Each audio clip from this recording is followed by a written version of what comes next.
Shea Stadium in Flushing, New York. The New York Mets are on the air.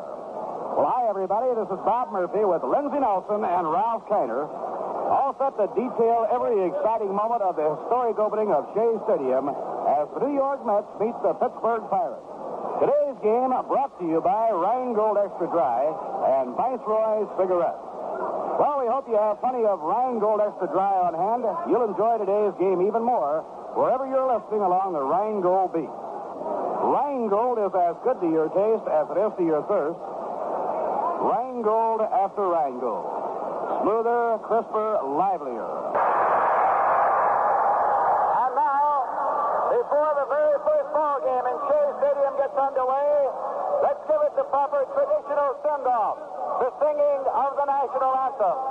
Preceded by a color guard from the United States Air Force Recruiting Detachment 101 in New York City, the Department of Sanitation Band will march to the center field flagpole, where Old Glory will be hoisted as that star-spangled baritone of the Metropolitan Opera, Robert Merrill, sings the one song which is dear to the hearts of all of us. Thank you. Casey, near home plate, with his ball club on the first base line, Danny Murtaugh and the Pittsburgh Pirates on the third base line. This game might very well be a complete sellout. Right now, there appears to be still some seats available in the upper deck, but on this beautiful, almost unbelievably good day, it is going to be very close to a capacity crowd of 55,300. 96% of the seats are within the foul lines. You've got to see this stadium. Every seat is a beautifully painted individual seat. The stadium, which is 5-tiered, in a horseshoe form, is open on the center field end. The giant Rheingold scoreboard is over in right center field. The green batter's eye straight away out behind the low fence, 410 feet away. The only thing to be seen in left center field, other than the cars across the way in the parking lot, the giant light standard. There are only two light standards. They are both in the outfield, one in left center and the other in right center. The rest of the lighting, and it is almost unbelievable, it is almost as bright as day, if not brighter, comes from the cantilevered lighting under the very top of Shea Stadium. And now, ladies and gentlemen, the Department of Sanitation Band has reached center field. We will have the flag raising ceremonies followed by the singing of our national anthem.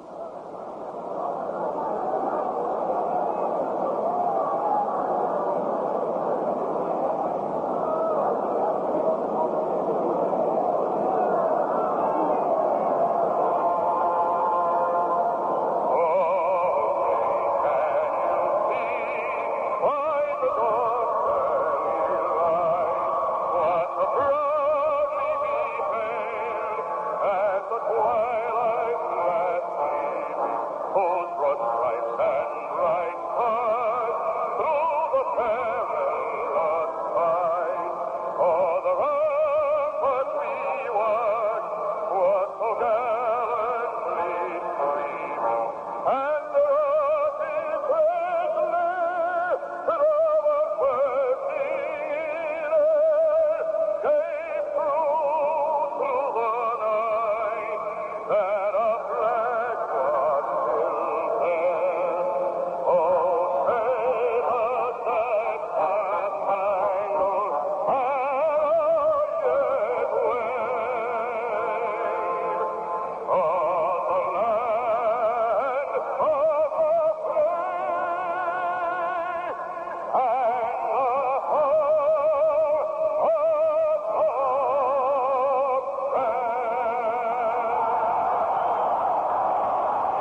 Casey Stengel there, along with Mazeroski. The umpires today, Tom Gorman behind the plate. He's the crew chief of this fine umpiring team. Billy Williams will be at first base. Benny Smith umpiring at second. And Chris Pellicudis will be the umpire at third. Jack Fisher throwing in his final warm-up tosses on the mound. Setting up the Mets defensively, the first baseman is Tim Harkness. Larry Burrank playing second. Sammy Somwell at short, and Ron Hunt will be at third. In the outfield, Frank Thomas in left. Jim Hickman in center. Around in right field, George Altman. Jack Fisher on the mound, and behind the plate, Jesse Gonder. On the coaching lines, Mickey Vernon, former Washington manager, coaching at first base for Danny Murtaugh. Frank Osiak will be on the coaching lines at third. And the leadoff batter in the ball game is Dick Schofield, switch-hitting shortstop of the Pirates. And ladies and gentlemen, we're ready to go. You can imagine there must be a lump in the throat of 25-year-old Jack Fisher, the Frostburg, Maryland native, as he looks in for the first sign ever taken in the $25 million ballpark named Shea Stadium. This is it. Jack Fisher is into his windup, and here's the first pitch ever, a strike on the outside corner. The roar comes up as the first pitch ever thrown in this beautiful baseball palace is over. Perhaps the tension now is broken and the game is underway. Jesse Gonder walking slowly back toward the mound. Out in the outfield, the outfielders are checking their sunglasses. Breeze, not really too much of a factor in the game, blowing kind of diagonally from right across toward left. 341 feet down the foul lines to the wall. The ballpark is symmetrical, 358 in left center and right center. Here's the pitch on the way, a curve inside and low, 1 ball and 1 strike. The dimensions of the ballpark, as the fence swings out, 358 in straight left, 371 in left center, out near center, 396, and 410 feet in straightaway center field. Next pitch thrown, and he pops the ball up to short center field. Running back is Larry Burrank. Burrank getting to it, makes the catch.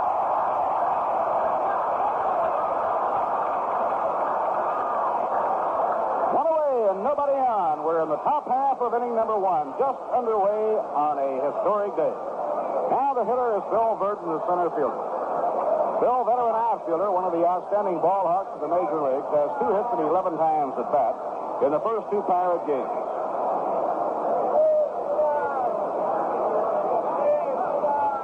Now Ron Hunt shortens up at third against Verdon, a left-hand hitter, to guard against the possibility of the bunt.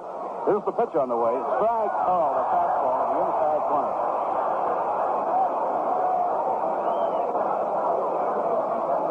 Somwell, the shortstop, shaded towards second against Bill Verdon. The right side of the infield back deep. Now the windup pitch by Jack. A curve foul back into the crowd, and there's the first souvenir. Kind of a soft foul ball wafted back into the field boxes, and the gentleman who gets the coveted souvenir is also given a hand. He can say, I caught the first foul ball ever caught by a fan in Shea Stadium.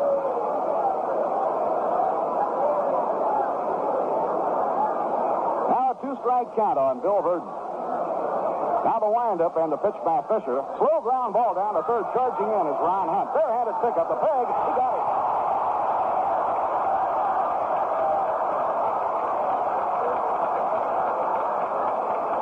Good fielding by Ron Hunt. That was one of those top slow rollers. Hunt had to come in at full speed, pick the ball up with his bare hand, fire all in that same motion, and he got it. Now 2 outs with nobody on. One of the top hitters in the National League, Roberto Clemente. And Roberto off to a fast start with 4 for 11 in 2 games, hitting at 364.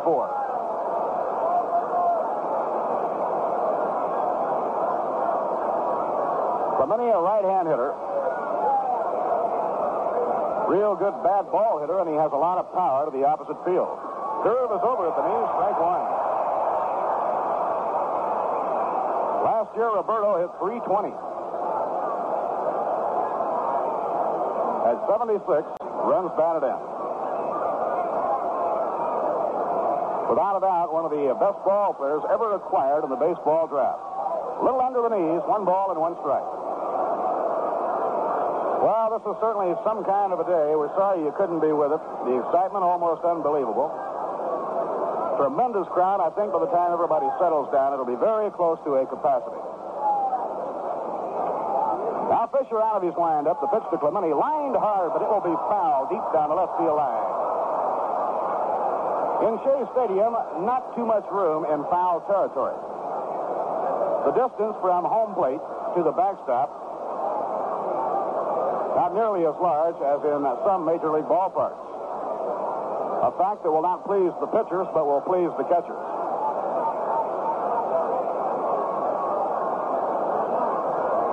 One ball and 2 strikes to Roberto Clemente. 2 outs and nobody on. In comes the pitch. Reached for and fouled toward the upper deck, and it'll be out of play. And that one goes all the way to the upper deck. You got to hit a ball pretty high to spin it all the way back to that upper tier. And looking around beautiful Shea Stadium, the 5-tiered, $25 million ballpark, we see many of the familiar Let's Go Mets banners. I have a feeling that a lot of the airplanes in the area are taking a purposeful trip over the stadium today to give the people a chance to see it. And you can't blame them. Now 1-2 the count on Roberto Clemente. Now Jack Fisher over the head. Down comes the pitch. In the dirt, scooped out by Jesse Goddard, and the count even 2 balls and 2 strikes. Goddard did an outstanding defensive job behind the plate catching Tracy Stallard in the Wednesday night game in Philadelphia. Stallard pitched out of one tremendous jam when he had a runner on third, only 1 man out. He was going for the strikeout, and Goddard, not once but upon 3 occasions, came up with that curveball down in the dirt. Now Fisher winds for the 2-2 delivery. A swing on it, he struck him out. No runs, no hits, no errors, none left on. And the score in the middle of the first inning, the Pittsburgh Pirates nothing, and the New York Mets coming to bat. Well, this is the big one, no doubt about it. This is the one we've been talking about, dreaming about, waiting for. Opening day at Shea Stadium. And for the 3rd consecutive year, the Brewers of Rheingold Extra Dry are delighted to bring the Mets games to all of you, wherever you are, along the Rheingold beat.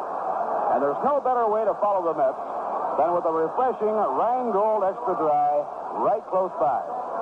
Rheingold is as good to your taste as it is to your thirst because it's brewed extra dry. Smoother, crisper, livelier. Completely thirst-quenching. You know, it's no wonder all along the Rheingold beat, people who like beer best like Rheingold best of all. So when you're out here at Shea Stadium at Rheingold's little old New York at the World's Fair, or anywhere along the Rheingold beat, enjoy the beer that's as good to your taste as it is to your thirst. Rheingold after Rheingold.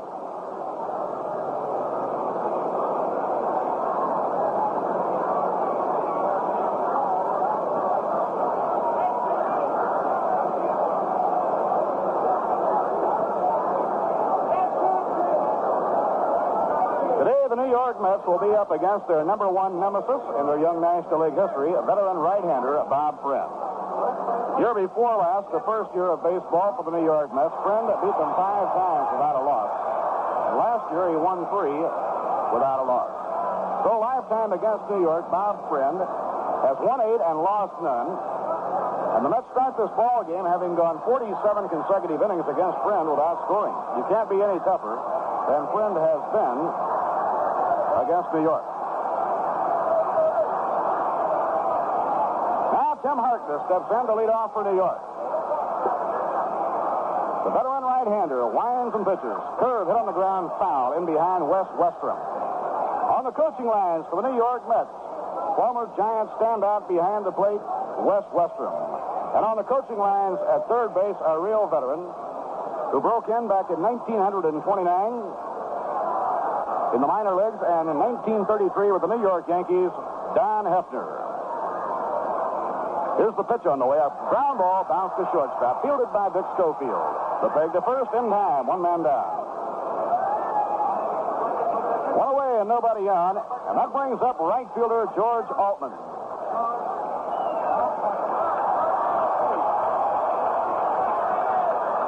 George had to miss the 2 Philadelphia games. He fell on his shoulder diving for a ball in the final game down in Florida.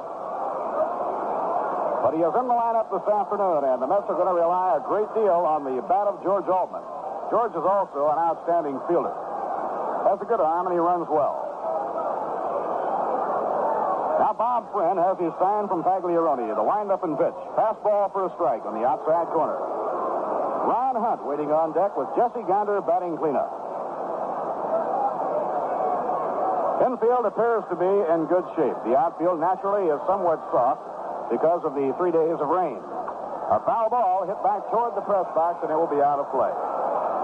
Tremendous press coverage, as you can imagine, for this opening game of Shea Stadium. The official score for today's game, without a doubt, one of the most knowledgeable and most gifted baseball writers in America, Dick Young of the New York Daily News.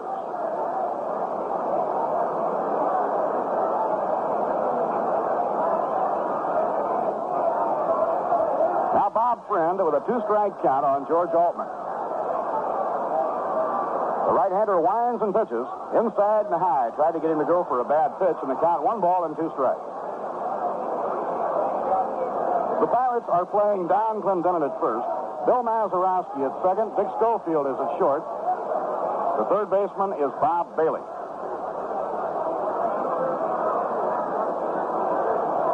Now the pitch on the way. A curve hit high in the air towards short center field. Bill Burton coming fast. Mazeroski goes out. Maz calls and makes the catch. Mazeroski taking the pop fly in short center. 2 men down. That'll bring up Ron Hunt.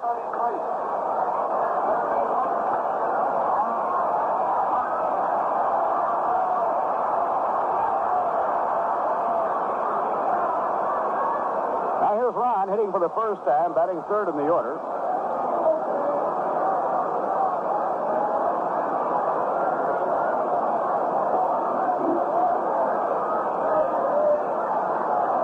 Having a few problems, as you would expect on opening day, with the big, beautiful message board out on the scoreboard in right center.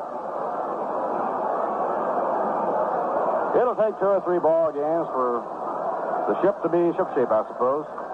Tap foul, strike 1.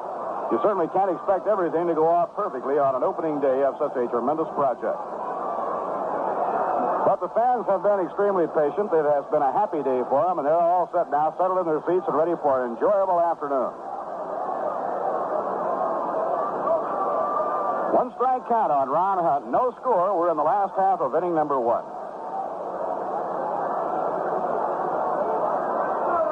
Friend cranks up. Down comes his pitch. Ron lays off. He jammed him with that one.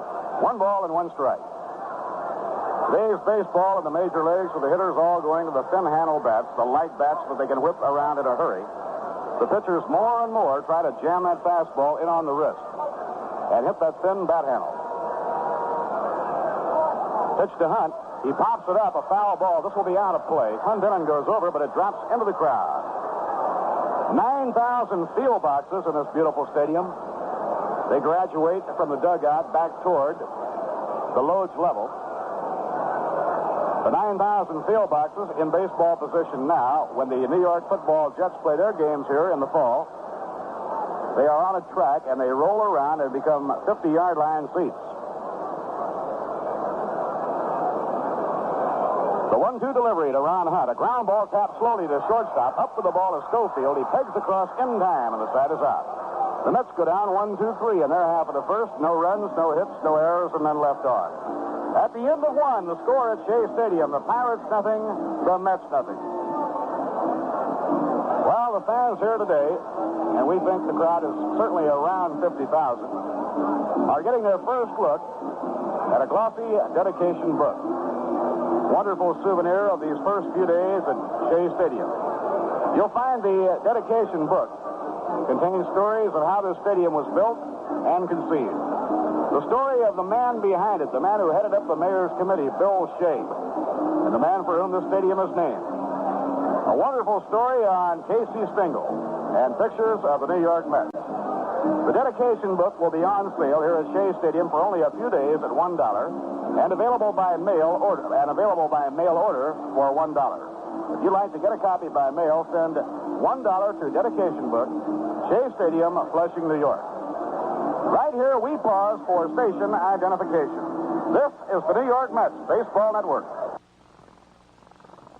For Mets baseball, for the best in music, news, and sports, keep your dial set at 810, the smoothest sound around. WGY Schenectady. Bob Murphy with Lindsey Nelson and Ralph Kiner from Shea Stadium. Willie Stargell, the left fielder and cleanup batter, will lead off against Jack Fisher. Stargell, 4 for 11 in the first two games, hitting at .364. And Danny Murtaugh is looking for great improvement in the Pirate Club this year, mainly on the improved hitting of Willie Stargell and Bob Bailey.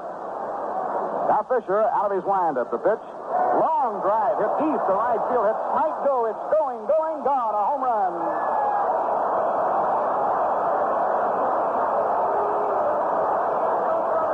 Willie Stargell with a line drive home run. It just cleared the brick wall near the foul pole at the 341-foot mark. That was a perfect stroke for this ballpark. Right down the lines is 341 feet.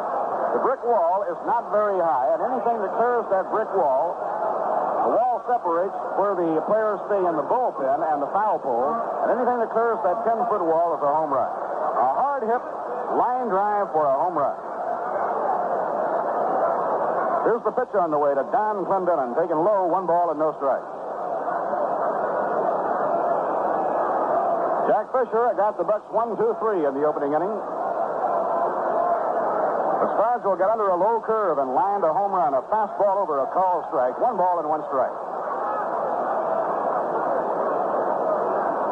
You will not be able to see the pitchers warming up in the bullpens at Shea Stadium. Those in the bullpen can watch the ball game. Off the outside corner, 2 balls and a strike. They are behind a screen in left and right field, where the bench is placed for them to watch the ball game, but when they get up to go out and warm up, they then will be out of view behind the wall. 2-1 delivery is a squibbler going foul to the left, and the count even 2-2. So we're underway here in the beautiful ballpark in the first of 81 ball games to be played here during the summer. We hope that you'll be on hand just as often as you can. Now Jack looking in to get his sign from Jesse Gunter. The outfield astride toward left against Don Clendenin. Clendenin, who stands 6'4", hits out of a crouch. And he pops this one high in the air, a foul ball. Harkness may have room. He's drifting back and toward the crowd, and he makes the catch.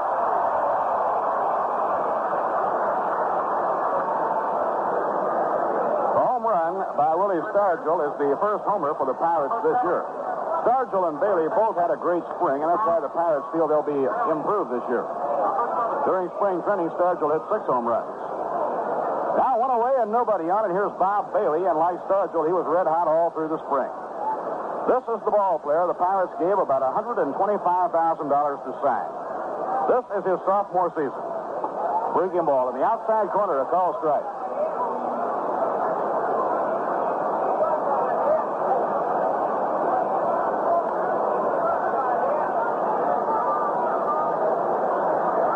Fisher over the head. Down comes the arm. Ground ball slashed down to third. Takes a bad hop and goes off the glove of Ron Hunt and on into left field. Ron was all set to play that one. Figured he'd have about a belt-high hop. But the ball took a bad hop coming off the carpet and winds up in left field for a base hit.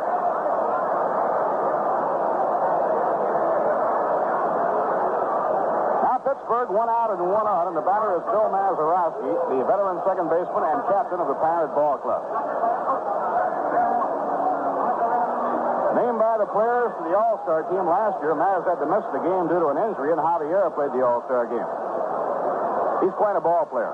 Here's the pitch to him. Grounder hit down toward third. Hunt has it. The play goes to second. There's 1. No chance for 2. Low throw to first. Harkness digs it out.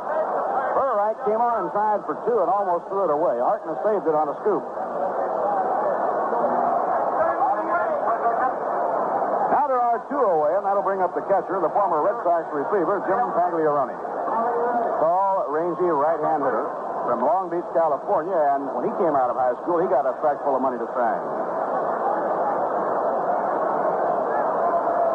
Pirates 1, Mets nothing. We're in the top of the second. They lead on a 1-run homer by Willie Stargell, a line drive to right. Breaking ball in the dirt. Gonder is up with it. 1 ball and no strike. In the National League, the Phillies and Cubs have a day game on tap. The Braves and the Houston Colt 45s will be in Houston under the lights. Cincinnati and the Los Angeles Dodgers under the lights. St. Louis and the San Francisco Giants under the lights. In the American League, there will be 3 day games and 2 night games. Here's the pitch on the way, and he pops it foul. This will be out of play over into the crowd. And a lot of the youngsters who are enjoying the excitement of this day are well equipped for the foul balls. They brought along their ball gloves.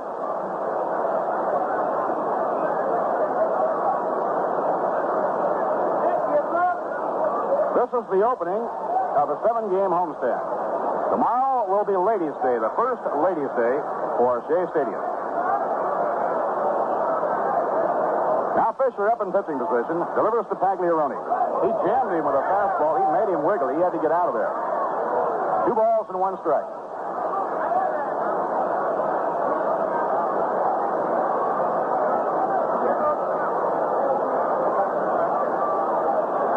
Now Big Jack looking in for his sign. The runner on first is Bill Mazeroski. There are 2 men away. The infield around toward left. Here's the pitch on the way. Foul ball back toward the upright screen.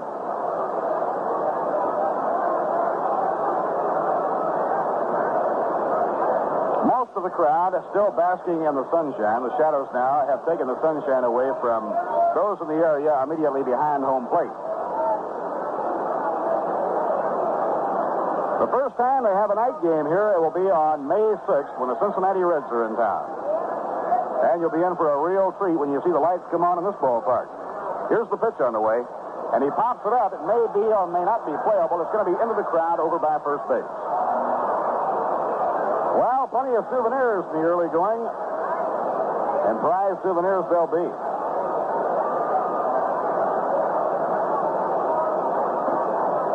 Pittsburgh 1, New York nothing, top half of the second.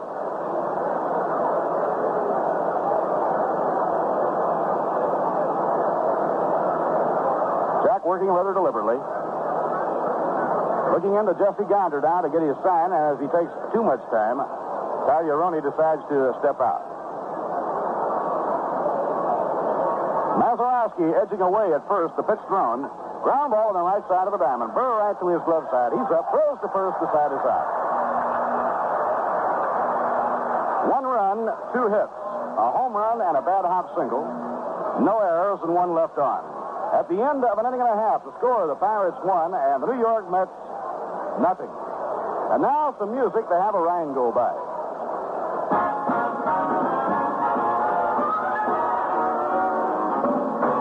There's a lot of living being done, a lot of living and a lot of fun. Where true beer lovers meet, along the Rhine goes deep. Rhine gold is as good to your taste as it is to your thirst. 'Cause it's brewed extra dry. Rhine gold is as good to your taste as it is to your thirst. So get where the living is being done, where the action is, and all the fun on the Rhine goes Saturday. Along the Rhine goes deep. Rhine gold is as good to your taste as it is to your thirst. 'Cause it's brewed extra dry. Rhine gold is as good to your taste as it is to your thirst. Rhine gold after Rhine gold. Rhine gold after.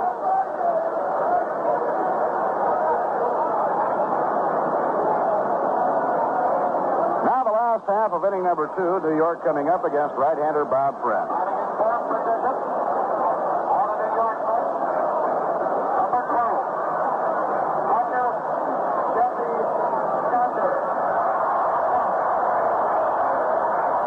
Jesse Gonder will be leading off for the New York Mets against Friend in the last half of the second. This is an exciting day and a very happy day, naturally, for everyone. I don't think you can single out any group or any faction that would be happier than another. Probably, without a doubt, the happiest individual is Bill Shea. There are a group of young women who are happy. A high fly ball hit by Jesse Gonder, not deep enough. Moving toward the line from Minnie, he's under it. And Roberto makes the basket-style catch near the line in fairly deep right field. Very attractive group of Young mothers who are very excited today, of course, would be the wives of the ball players. They are in the box seats right behind the upright screen. One away and nobody on. The hitter is Frank Thomas.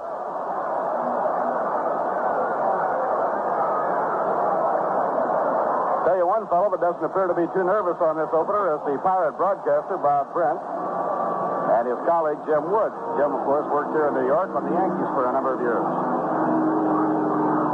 And when Ralph was out in Pittsburgh playing for the Pirates, Bob was the broadcaster, and they were very close friends. Now the pitch is over to Thomas for a call strike. We mentioned earlier that the stadium is multicolored. The 9,000 field boxes have been painted yellow. Foul ball back toward the press box. No play. Dropped just under the press level. The first level after the field boxes, which graduate from the dugout back to that first level, that is known as the Loge level. They're wonderful seats. I guess you'd call that kind of a rust color, between a brown and a red. And you go up to the mezzanine level where they are blue, and on up to the upper deck where it's kind of a light pastel green. A swing and a miss, strike three. Thomas struck out by a Friend. 2 down now, nobody on in the last of the second. Well, Friend has been as tough as you can be for the New York Mets. He has not given up an earned run to the New York Mets in almost 49 innings. Now 2 outs and nobody on. Pittsburgh in front 1-0, and the hitter is Jim Hickman. Friend with that herky-jerky tap windup, and the pitch breaking ball over, strike 1 call.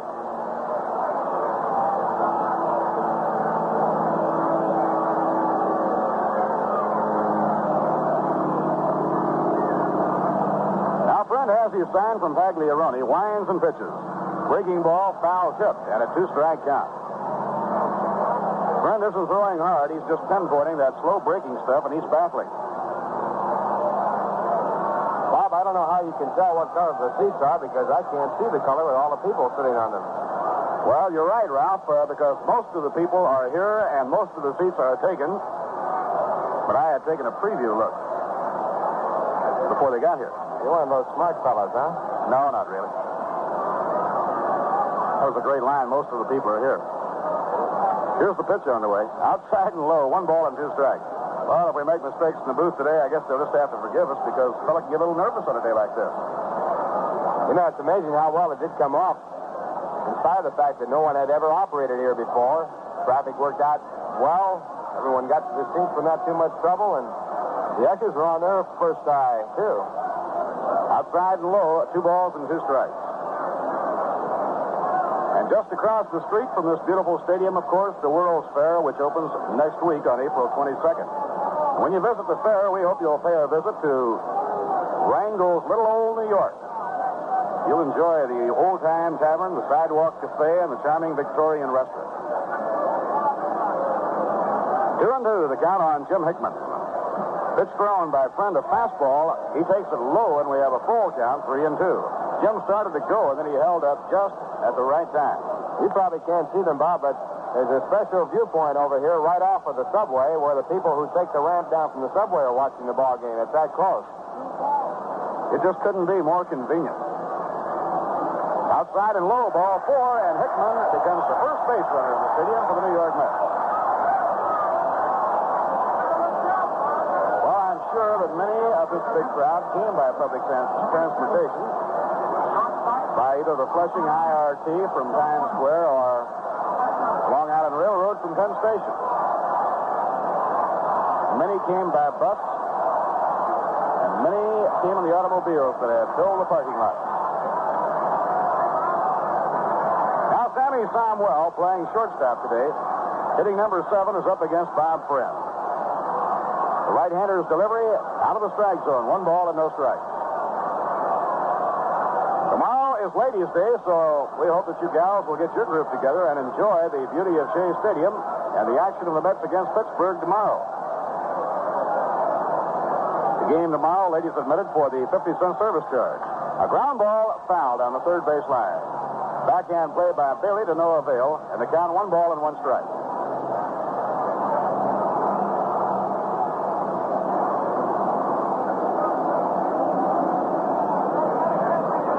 Mrs. Joan Payson is here and really enjoying the beauty of the new ballpark. The excitement of seeing the Mets in action. She saw them play during spring training down in Florida.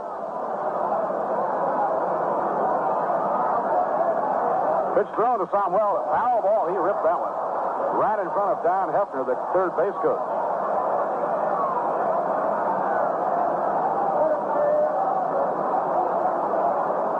Out on that big message board, on that fabulous scoreboard we've been talking about in right center, they have quite a piece of information posted about the guest of the Mets today, the members of the Hall of Fame.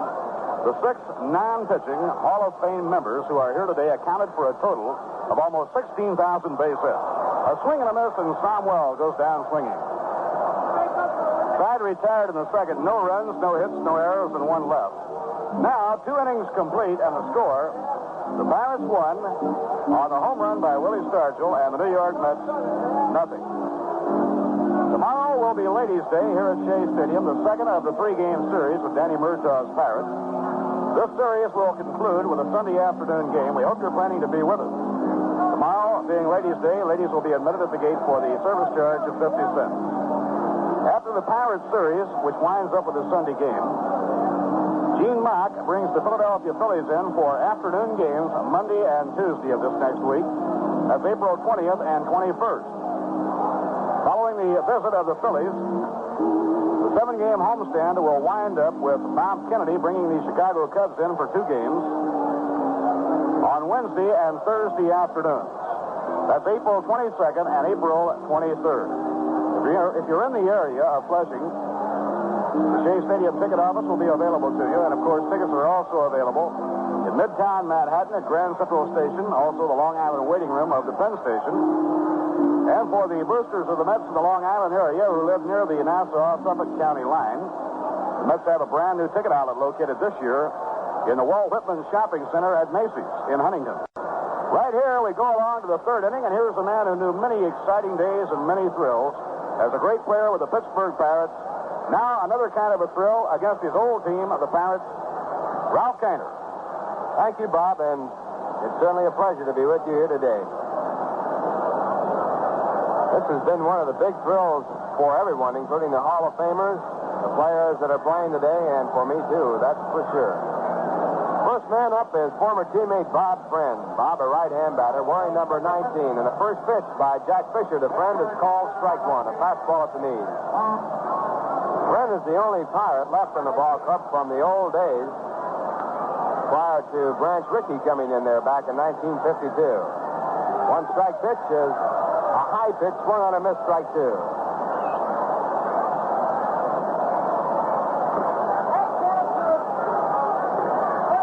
2-strike count to Bob Friend as Jack Fisher works on the mound for the Mets.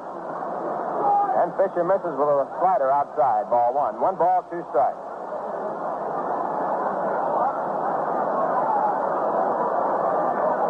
Friend came to the Pirates back in 1951. He's the oldest Pirate from point of service on the ball club. His best year in the majors, a 22-14 year back in 1958. Bob last year won 17, lost 16. The pitch back to him is a curveball, a swing, he missed it. Strike 3, strikeout. Number 2 for Jack Fisher, and he now has 1 out here in the top of the 3rd. The Pirates lead 1-0.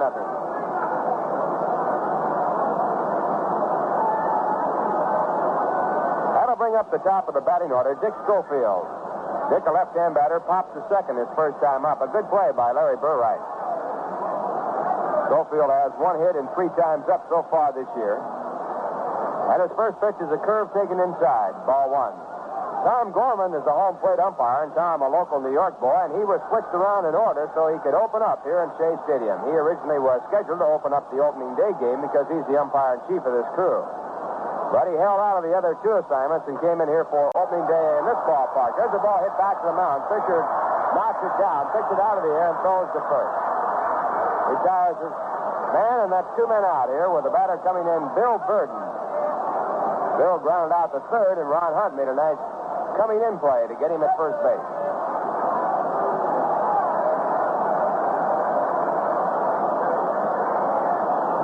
Burden with 2 hits and 12 times up this year. He wears glasses.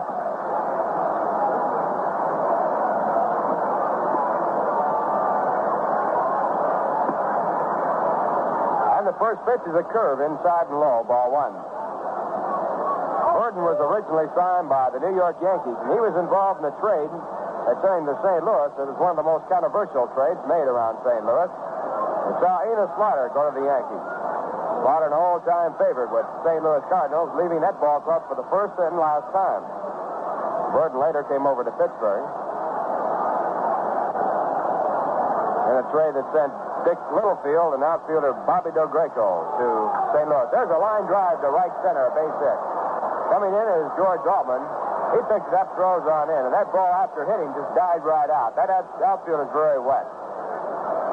So the Pirates now have their third hit in the ball game with 2 out here in the top of the third. They lead 1-0. And the batter now will be Roberto Clemente. Roberto struck out in the curve his first time up. Right-hand batting right fielder.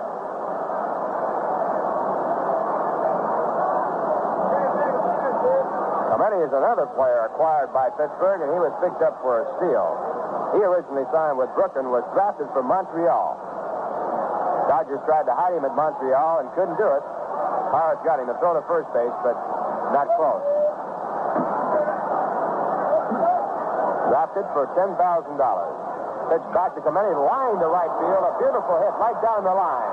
Burden's going to third base, no play there. And Clemente has to hold at first, and a good play by George Altman. Clemente reached out and hit an outside curveball right by the first baseman. A shot to right field. Couldn't hit it any better. So 2 in a row now for the Pirates. They have runners at first and third with 2 out. And the batter is Willie Stargell, who has accounted for the only run of the ball game. Stargell credited with the first base hit ever made in Shea Stadium, and it was a big one, a home run to right field. Stargell, a left-hand batter with tremendous power. He's being touted as quite a ball player by the Pittsburgh Pirates. Last year he saw short service with Pittsburgh, batted .243 with 11 home runs. He played in 108 games. And the pitch is hit on the ground, down to the second baseman, Burright. He juggles the ball, picks it up, throws the first in time. For the Pirates, no runs on 2 hits. Nowhere, 2 men left in the score at the end of 2 1/2. The Pirates won, the Mets nothing. Bottom half of the third with the Pirates out in the field. They lead 1-0. The Mets will be sending up for the first time in this ball game their 8th, 9th hitters. It'll be Larry Burright and then Jack Fisher. After that, they go to the top of the batting order, and it'll be Tim Marksman. Bob Friend, with a record of 8 wins and no losses against the Mets, working on the mound. He has not given up a base hit. The only man to reach first base was Jim Hickman. Jim walked in the second. Friend, the right-hander, working now to Larry Burright.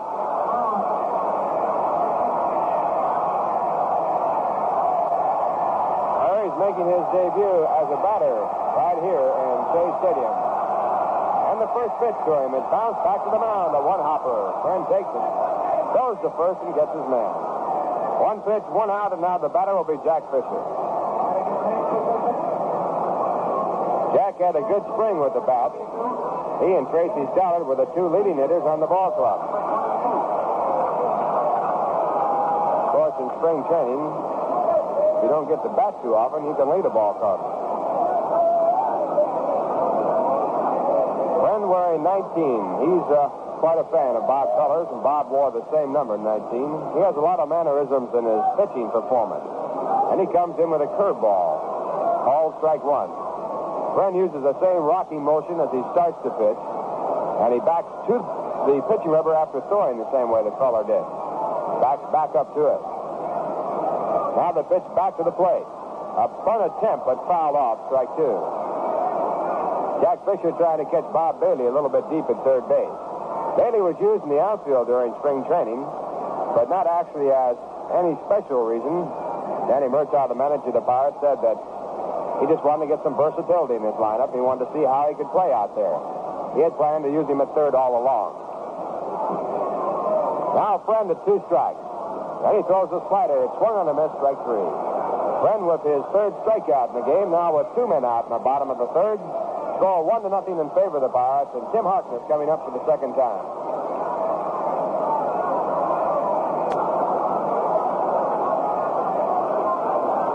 Harkness bounced to short as the first batter for the Mets in Shea Stadium. Hey, I hope you're enjoying today's game, and I know you'll enjoy Viceroy, because Viceroy's got the deep weave filter and the taste that's right. First pitch to Harkness, outside strike right in the corner, fastball.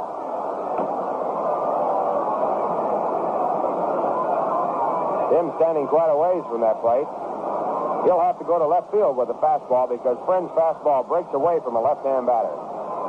Now the pitch back, a let-up type pitch, outside again, this time too far. 1 ball, 1 strike. That could have been a knuckleball, but if it is, it's a new pitch for Bob Friend. He took something off the pitch and sort of threw it up there like he might have been throwing a knuckleball. Now at 1-1, the pitch to Harkness is a curve, swung out and missed. Strike 2, good curveball by Friend. Only run of the ball game, the first hit in Shea Stadium, a home run by Willie Stargell.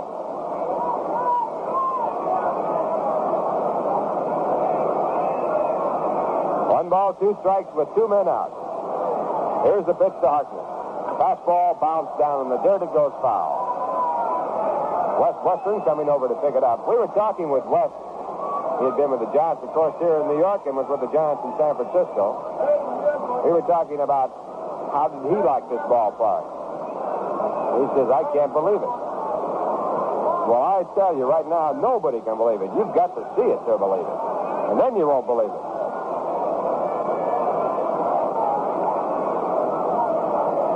Tomorrow, the Pirates play Pittsburgh, a ladies' day game starting at 2 o'clock. Pitch back is again that let-up pitch. It's fouled down in the dirt. That could be a knuckleball. They'll have to check on that. Yes, tomorrow, ladies' day, and ladies get in for 50 cents, and that's in the general mission area. And for you ladies that haven't seen this place, can't think of a better time than tomorrow. At that price, you can't beat it. Third ball, line to right, a base hit. The first Met base hit.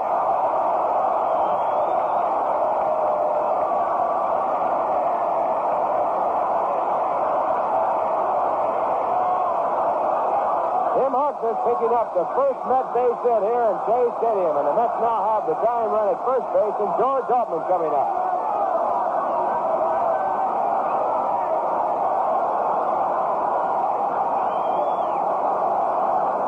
For Harkness, that's his 4th base hit this year. He is 4 for 7. George Altman batting for the second time. He popped to second base his first time up. Left-hand batter playing in right field. And Bob Friend with his first pitch outside, ball 1. Friend with a fastball. George missed the first 2 games in Philadelphia, won by the Phillies.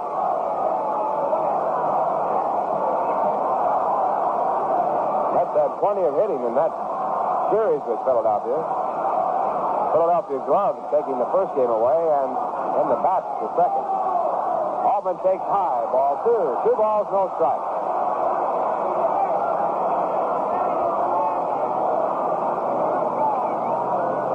Jack Fisher working for the Mets against Bob Friend. Friend working right now to George Altman with the time run at first base. 2 men out, bottom half to third. And the pitch back to Altman, hit right back to Friend. A one-hopper, he takes it. Throws to first base, and that retires the side. Again, that was that off-speed pitch that looks like a knuckleball. In the inning for the Mets, they get their first base hit in Shea Stadium. There were no runs, and 1 man was left on base. And the score at the end of 3, the Pirates 1, the New York Mets nothing. Say, it kind of gets you good, doesn't it? When you're right in the middle of a Mets game and the action is red hot, so are you. And you go to the refrigerator for a Rheingold, and you're completely out. Well, that can happen in the best of families along the Rheingold beat. But there's a real good way to avoid a repeat performance. Plan ahead by getting 2 6-packs of Rheingold Extra Dry instead of 1 next time you go to the store. Then you'll have twice as much Rheingold to enjoy twice as long. And enjoy it you will, because Rheingold is as good to your taste as it is to your thirst. It's crisper, smoother, livelier. Brewed extra dry, very special way. So be good to yourself. Keep plenty of Rheingold Extra Dry at hand. Or get one in hand right now. Remember, Rheingold is as good to your taste as it is to your thirst. Rheingold after Rheingold.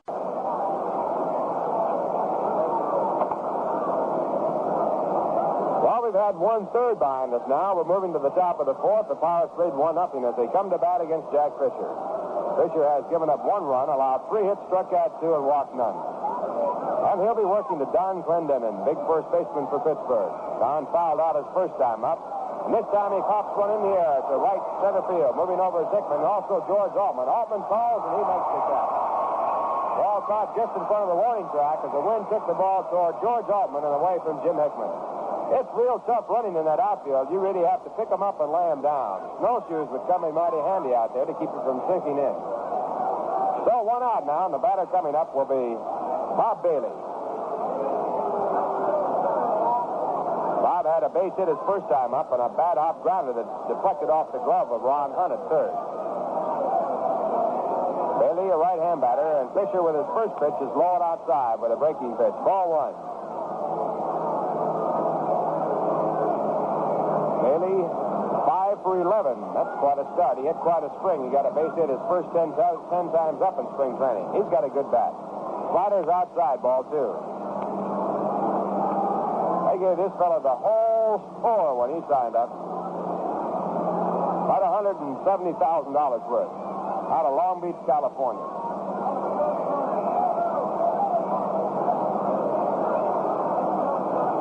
Now the 2-0 delivery by Jack Fisher. Swung on and missed. A curveball. Strike 1. Last year, Bailey showed that he had good power and could hit the fastball, but he had a lot of trouble with breaking pitches. He batted .228, had 12 home runs with 45 runs batted in. He played 154 games. Now Fisher back with a slider, hit sharply through the middle into center field. Ball just by Sammy Samwell. So Bailey continues his hitting streak. He's 2 for 2 in this game. While we wait for the next batter to come to bat, we'll pause for station identification. This is the New York Mets Baseball Network. For Mets baseball, for the best in music, news, and sports, keep your dial set at 810, the smoothest sound around. WGY Schenectady.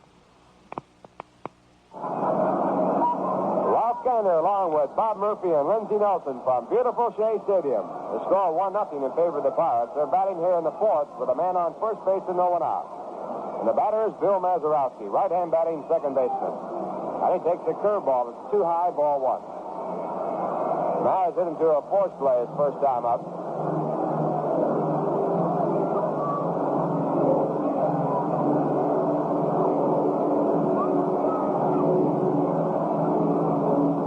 Fisher is set, takes a look at first base, and comes back in with a fastball. It's hit foul, bouncing over toward the dugout. Visiting dugouts on the third base side. The Mets are on the first base side. Dressing rooms for both dugouts right behind. Beautiful dressing room area. I'd like to have the carpet in my house that they got in that locker room.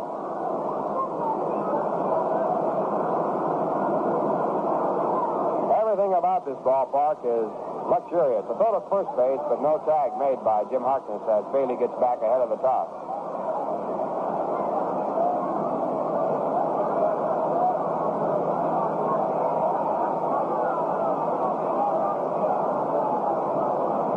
Mazeroski stepping out of the batter's box. Frank Osiak giving the signs from third base. Mickey Vernon at first base for Pittsburgh. Fisher backs off the pitcher rubber. That chases Bailey back. There's a hard fastball right in there. Swing and a miss. 1 ball, 2 strikes. That looked like there might have been a hit-and-run play on because Mazeroski went for the pitch even though it was outside of the strike zone. But Jack Fisher, working on the mound, had put Bailey back towards first and pitched very quickly, and Bailey couldn't get going. So it cost Mazeroski a strike. The count now 1-2. There goes Bailey. The pitch is hit into center field, a base hit. Bailey will get third base. Hickman comes over, picks it up. He throws on into second. And now Bailey, rounding third, is held up by Osiak. He started to break on end, but was held up quickly by the third base coach. Runners now at first and third with 1 out. And the batter is the catcher, Jim Pagliarone, with a pitcher due up next.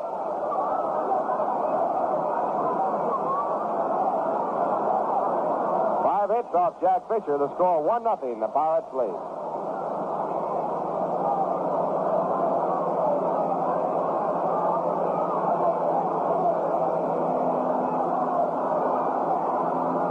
had 6 hits. The Pirates had 2 hits in the second, 2 in the third, and now 2 here in the fourth. Roney rounded out the second base his first time up. Manager Casey Stengel has the infield back for the double play. And the first pitch is down low. A good play by Garner to come up with it. Ball 1. Fastball outside of low.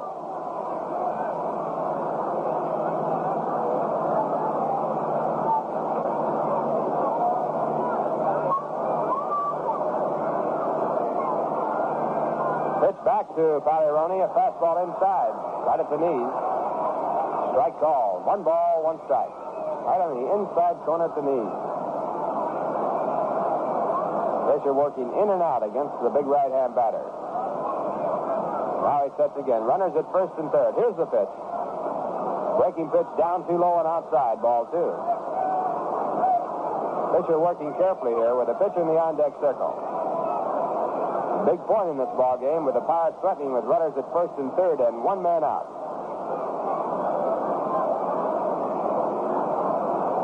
Now the right-hander comes back again.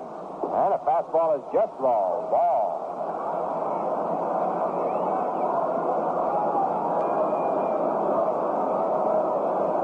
Roney looking for the sign as to whether or not he'll be hitting. Fisher set.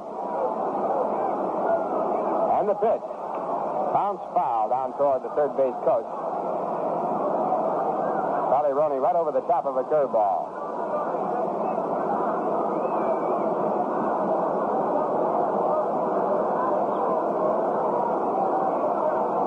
Well, the can has worked all the way down the line now to the right-hand batter. Kozarowski checking with Mickey Vernon at first base as to whether or not he'll be going. Ron Hunt moving over back of the bag at third, but Bailey was not too surprised. He was right near it. Fisher set.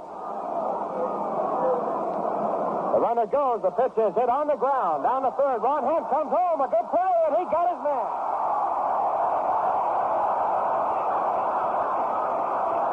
Ron Hunt with no chance to make a double play as the runner was going, and he was sent back for it. Quickly switched and took the other option, and he got his man at home. A good play by Ron Hunt at third base. 4-2 if you're scoring. Make it 5-2 if you're scoring. And now with 2 men out, Bob Friend will bat with runners at first and second.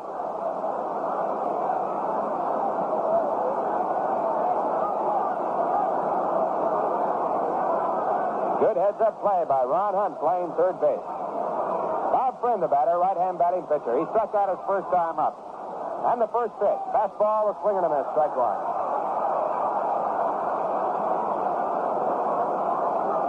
Pittsburgh Pirates lead 1-0 on a home run, the very first hit in this ballpark by Willie Stargell.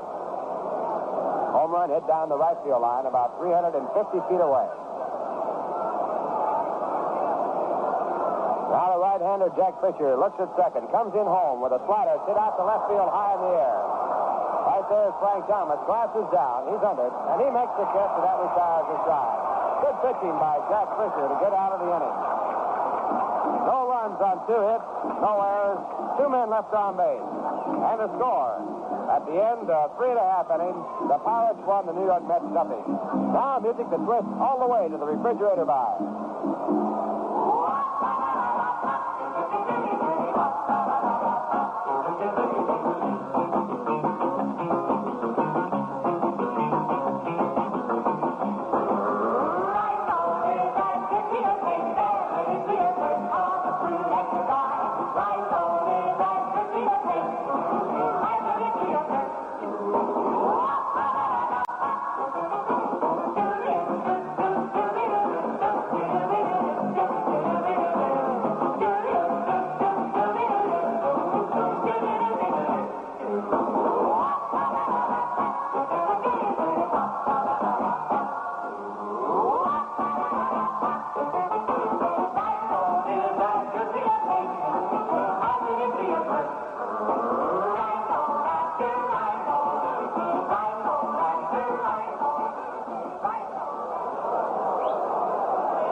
Of the fourth, the Pirates out of the field. The Mets coming up to bat. They need 1 to tie. Pittsburgh 1 run on 6 hits. The Mets have no runs and 1 base hit. On the mound for the Pirates, veteran Bob Friend. He'll be working to the third, fourth, and fifth batters here in this inning. It'll be Ron Hunt, Jesse Gonder, and Frank Thomas. Pittsburgh will play here tomorrow, Ladies' Day, at 2 p.m. They'll play on Sunday a single game, 2 p.m. And then after Pittsburgh, it'll be the Philadelphia Phillies back in. They'll play Monday, Tuesday, Wednesday. And then it'll be the Chicago Cubs on Thursday. Make that Wednesday and Thursday. The Cubs are on Wednesday and Thursday. Phillies are on Monday and Tuesday. All day games. Now, Friend, who had taken his time coming out after flying out, is all set to go on the mound. He'll be working to Ron Hunt. Ron grounded out to short his first time up.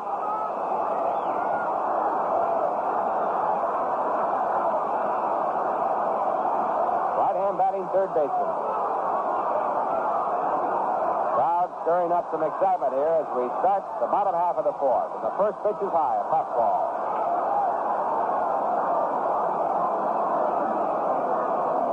Wind doesn't appear to be blowing too much. The flag in center field and straightaway center field just moving very easily. But the wind current right here today is blowing in from right field.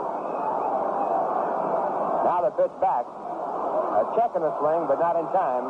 1 ball, 1 strike.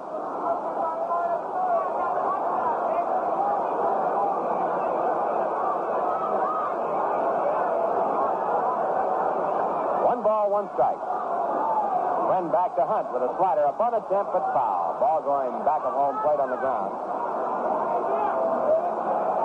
So Ron Hunt falls behind. 1 ball and 2 strikes. Manager Casey Stengel in his usual position. We can just see him over the top of the dugout. 1 foot in the very top step of the dugout. Leaning forward, watching the ball game. This has been quite a day for Casey, too. This is the 5th ballpark in New York that Casey has either played in or managed in. The only man that can say that. There's a drive deep to right field, moving way back at Clemente, and he drops the ball. Ron Hunt goes into second base, and he holds there. Roberto Clemente, with a long running drive, tried to one-hand the ball as he was moving away from the diamond and hit in his glove and popped out. It'll probably go as a base hit.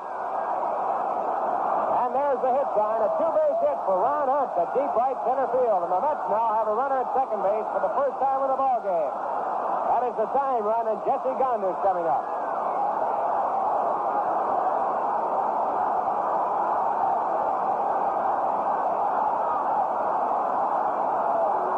That ball was hit deep to right center field.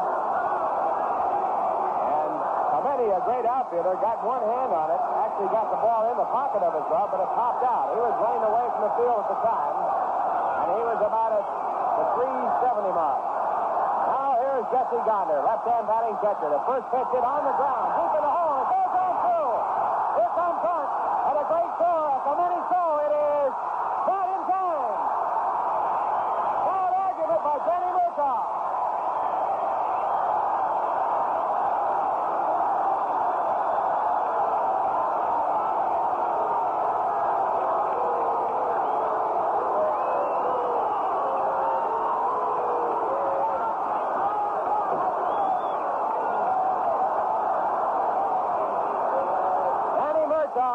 Strongly with Tom Gorman at home plate. That was a close play.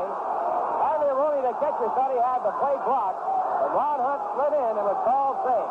And then he made a perfect throw, and he's got a great arm. But Hunt got in there, and holding at first base on the play home was Jesse Gonder with the first run batted in here at Shea Stadium for the Mets. The Mets now have broken the string that Bob Friend held over them. He had quite a spell. He has gone 50 innings prior to the run without an earned run being scored off of him by the New York Mets. That run certainly earned with no one out here in the bottom half of the fourth. It's a brand new ball game. The score 1-1, and the first argument at Shea Stadium has just taken place. Danny Murtaugh going back to the dugout. The argument was that Ron Hunt never got to home plate. He was blocked there by Pagliarone, but Tom Gorman, the home plate umpire, said he got in there before the tag was made.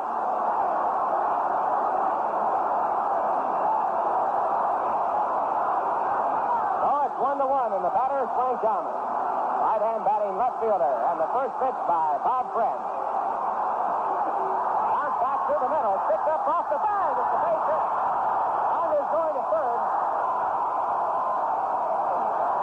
And Thomas holds at first.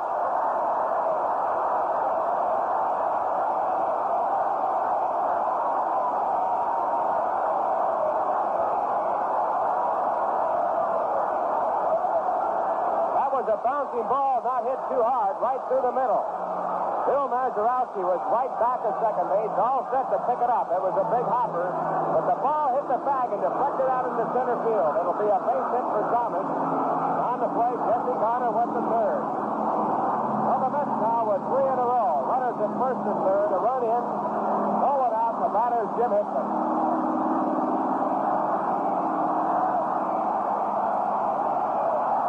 Jim was the first Mets base runner when he walked in the second. Friend against Jim Hickman. And the pitch. And it hits Hickman on the hand. He goes down. And it got him on his left hand, and that hurt. That ball could really hurt him. And Friend is out. Paulie Rooney's out of the game. It's either Bob Friend or Paulie Rooney. Either Bob Friend or Paulie Rooney is out of the ball game. Big argument by the Pirates saying that ball didn't hit his hand, it hit the bat.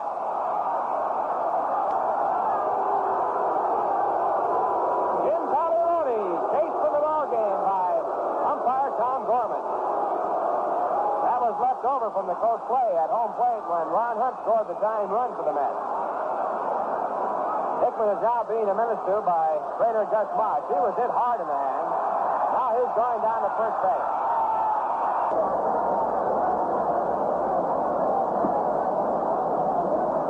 McFarland is coming in from the bullpen. He'll probably be the catcher in the ball game. Hickman still being looked at, this time by Casey Stengel. There was no doubt in Hickman's mind, nor in trainer Gus Motch's mind, that Hickman had been struck on the back of the hand. They had to freeze the hand. And he has come out of the ball game, and Larry Elliott has come in to run for Jim Hickman. Right now, the New York Mets have the bases loaded. The Pirates have a new catcher in Orlando McFarland. And all set to follow the action for you, Ralph Gainer. Okay, Bob. And Bob Friend checking the signals over with McFarland, his new catcher. Mets have the bases loaded. Larry Elliott running for Jim Hickman's at first base. Frank Thomas is at second base. And Jesse Garner is on at third. No one out. The ball game all tied up at 1-1 here in the bottom of the fourth. And the batter is Sammy Samuel. Sam, a right-hand batter, playing shortstop today. And here's the first pitch. A swing of the curveball. Strike one. Samuel struck out of the curve his first time up. So the Mets now have had their first ejection in this ballpark. Actually, they did not have it. The Pirates were the first to have a man thrown out, but it has happened right here in the new stadium. Now the one-strike pitch. A curve he lays off just in time. Friend going for the outside corner, missing. 1 ball, 1 strike.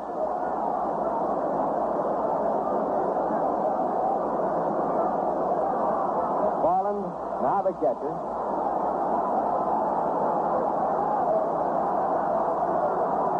And the pitch back line, down the line, a fair ball. Throwing is Jesse Garner. Falling down, but now getting up is Frank Thomas. He'll score. The throw goes into the cutoff man. And Samuel has put the Mets out in front.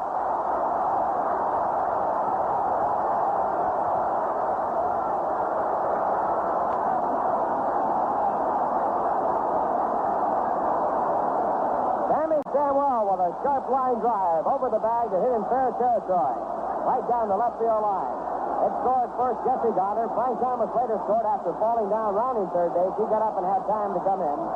And moving over to third base on the play is Larry Elliott. Samuel in at second with his double and 2 runs batted in. The Mets lead it by a 3-1 score. And the batter now is Larry Burright. Infield pulled in as Larry comes to bat for the second time. And the first pitch is rolled back to the mound. Bob Friend digs it out, throws to first base, holding the runner at third. Friend actually almost fell down in picking that ball up in his haste. That's the first out for Pittsburgh against the Mets here in the inning, and it brings up Jack Fisher.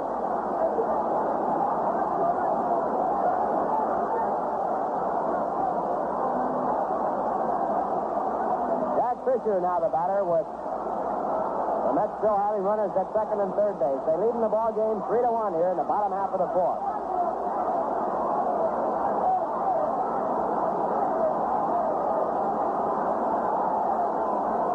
Fisher, right-hand batter. Infield still in. They're set to make a play at the plate. Larry Elliott comes on in. And now Friend looking for the sign from Orlando McFarland. Here's the windup and the pitch.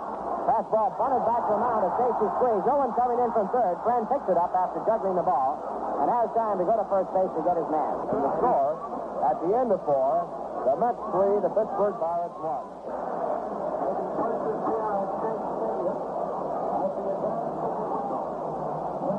Well, tomorrow, Ladies' Day here at Shea Stadium, the New York Mets beating Pittsburgh. Tickets will be on sale at Shea Stadium. The ladies tomorrow attending the game and buying their tickets to the game will be admitted for the 50-cent service charge. The Mets have their ticket locations here at Shea Stadium, 126th and Roosevelt Avenue.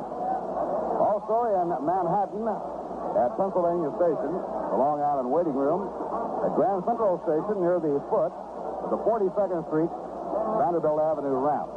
And also this year, New York Mets tickets are on sale in Macy's in the Walt Whitman Shopping Center in Huntington, Long Island. Remember, too, that reservations may be made for all of the remaining 80 home games this season at all Howard Clothes stores in the New York area.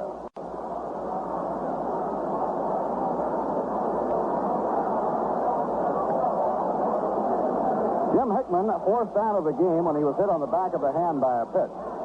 Larry Elliott, who came in as a runner for him, now takes his place in center field. Larry, a good defensive ball player, a left-hand thrower with a very strong and a very accurate throwing arm. Pittsburgh will have the top of the batting order up against Jack Fisher in the 5th inning. It's now New York 3, Pittsburgh 1. Pittsburgh has out-hit the Mets 6-5. Mets in front 3-1. Pitch to Schofield is inside and low. 1 ball and no strikes.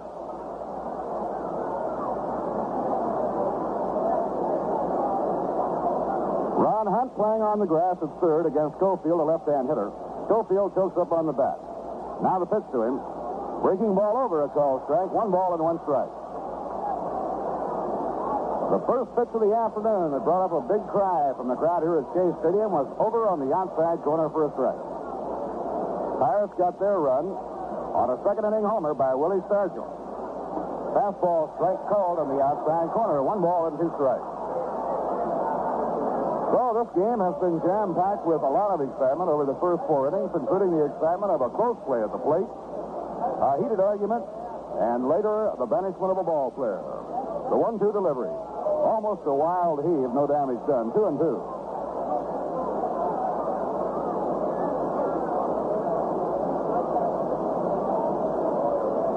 Infield astride toward right against switch hitter Schofield, who's up there left-handed against Jack Fisher. Jack, a 25-year-old right-hander, a native of Frostburg, Maryland. Into his windup. Now the 2-2 pitch. Way inside. He made him jump to get out of the way of that one. Last 2 pitches thrown by Fisher have really been wild and way out of the strike zone.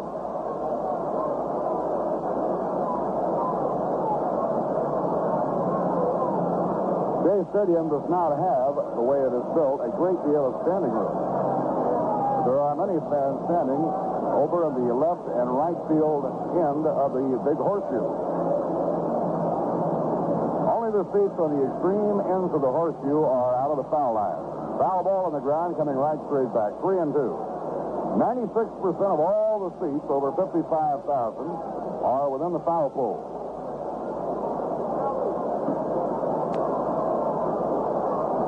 We're getting a report now on Jim Hickman from the New York Mets clubhouse, and we'll relay the information to you. Inside and low, ball 4. And Fisher walks Schofield, the leadoff batter, in the 5th inning.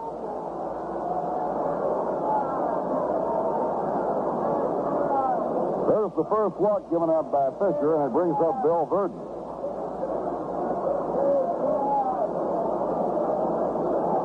Jim Hickman was hit on the hand. He got his ring finger and also his pinky, and they'll have to take x-rays to see whether or not there's any broken bones.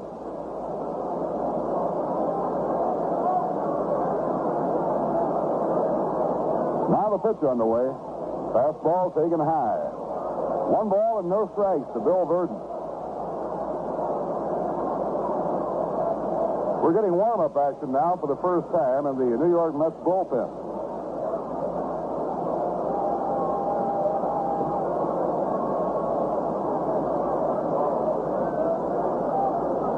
Now Jack looking in for his sign, nobody out with a runner on. And he steps off, chasing Schofield back to first. Ground ball hit down to Harkness. He fires to Farwell, 1, back to first. Solo play.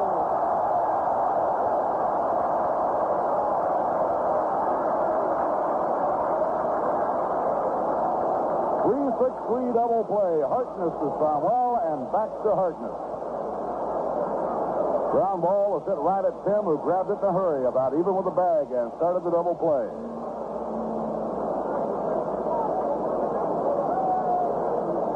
Now 2 outs and nobody on. That'll bring up Roberto Clemente, and that's the way you like to see him come up, with nobody on.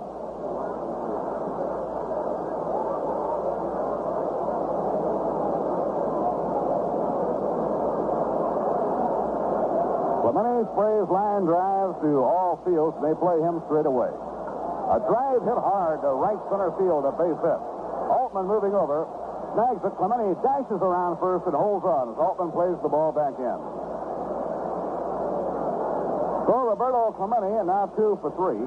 Coming up to hit is Willie Stargell. He hit a home run with a line drive in the second. That for the Pirates is their 7th hit. Mets 3 and the Pirates 1. Pittsburgh 7 hits, New York 5.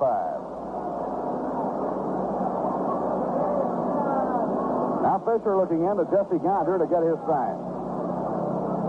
Stadium shadows now reaching out to the home plate area.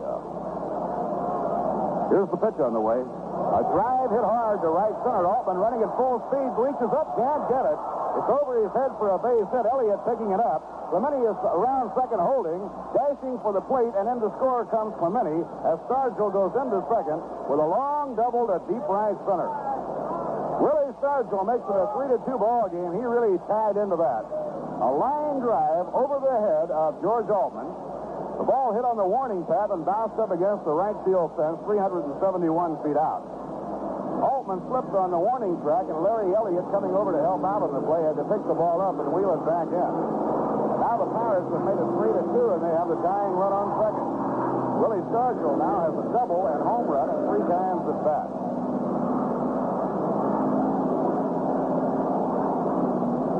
Now the hitter is Don Clendenin. 2 outs, the tying run on second.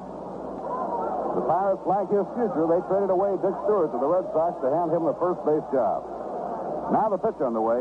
Ground ball rather slowly hit. It may be tough to get him. The play by Hunt across the first, not in time, a base hit. An infield hit for Don Clendenin, and for a man 6'4", he has amazing speed. He beats it out for an infield hit, and now the Bucks have runners on first and third, 2 down.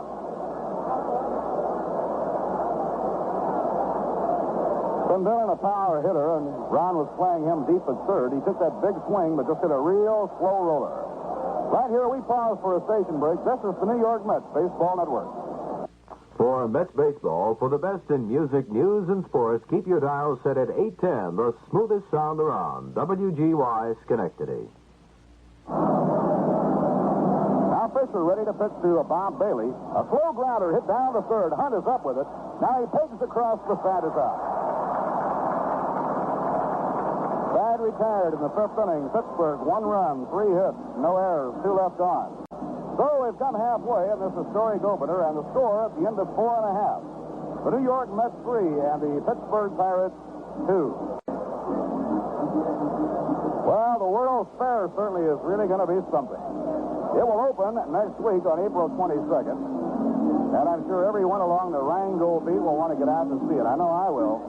It's right next to Shea Stadium, as you know, and can't think of a better way to spend the day than a couple of hours at the fair and then over here at Shea Stadium to see the Mets.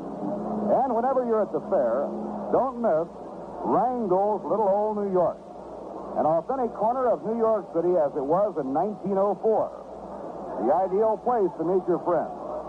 Rheingold's Little Old New York. You'll find a cool village green, great for relaxing after you've seen the sights. There's a Victorian-style restaurant, the Rheingold Tavern, a sidewalk cafe, band concerts on the green, fine food, and plenty of refreshing Rheingold Extra Dry. As good to your taste as it is to your thirst. Your favorite team, the World's Fair, your favorite beer, it's all right here along the Rheingold Beach. Last half of the fifth inning, New York with George Altman batting against Bob Friend.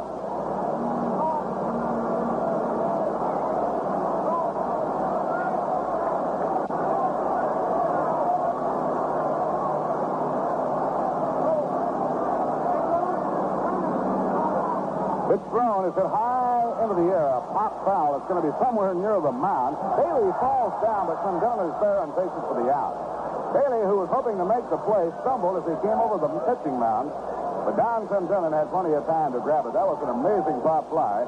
As the ball players would say, that was a big league pop-up. Or a major league pop-up.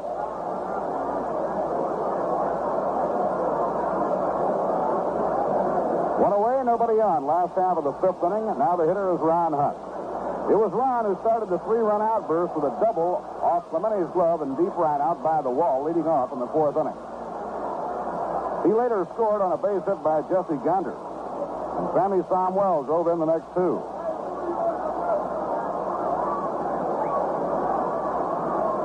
Pitch thrown by Friend is inside and high. 1 ball and no strikes. After Ron Hunt doubled and came around to score on Gander's hit to right. Real close play at the plate. A strong throw from Clemente, the right fielder. Pirates thought they might have had him, and the argument really was turned loose. Fastball over, a call strike. 1 ball, 1 strike. Well, a happy occasion, a tremendous day. You couldn't plan it and have it come out any better. Up at the upper deck, a couple of youngsters that look to be college age are parading with a banner. Ground ball bounced down to third. Bailey takes the hop, knee high, strides and throws. In time for the out. 2 down now in the last of the fifth inning. Jesse Gander singled to right, 1 hit and 2 times at bat and an RBI. Gander coming on for his 3rd time up.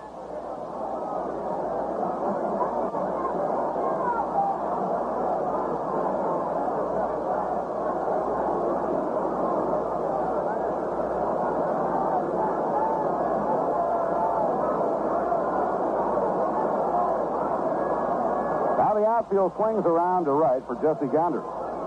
Delivery by Friend. He starts him off with a knee-high fastball for a strike. Oh, if you're fascinated by the aviation age, you can put your baseball and aviation together. Let up curve, low outside, 1 ball and 1 strike.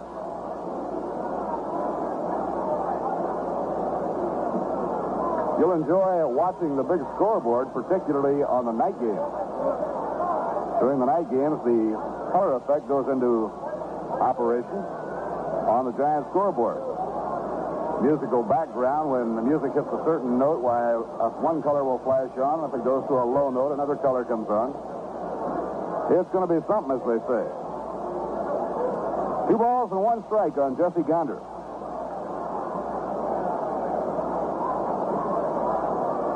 Pitching 2-1. Backs it foul, back toward the upper deck. It'll be out of play.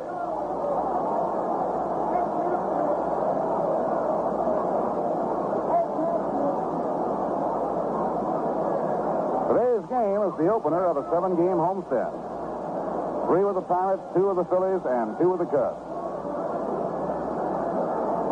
Pitching 2-2. Ground ball hit down toward the hole and through a base hit to right field. Mazeroski left his feet, made a plunge for it, but it was out of his reach and goes into right. Gander has his 2nd hit. Frank Thomas coming up. Frank had Dame Fortune going for him his last time at bat. He broke his bat. He hit a slow grounder right up the middle. It looked like a certain double play. But just as Mazeroski was set to field the ball, lo and behold, it hit the second base cushion and bounced into the outfield for a base hit.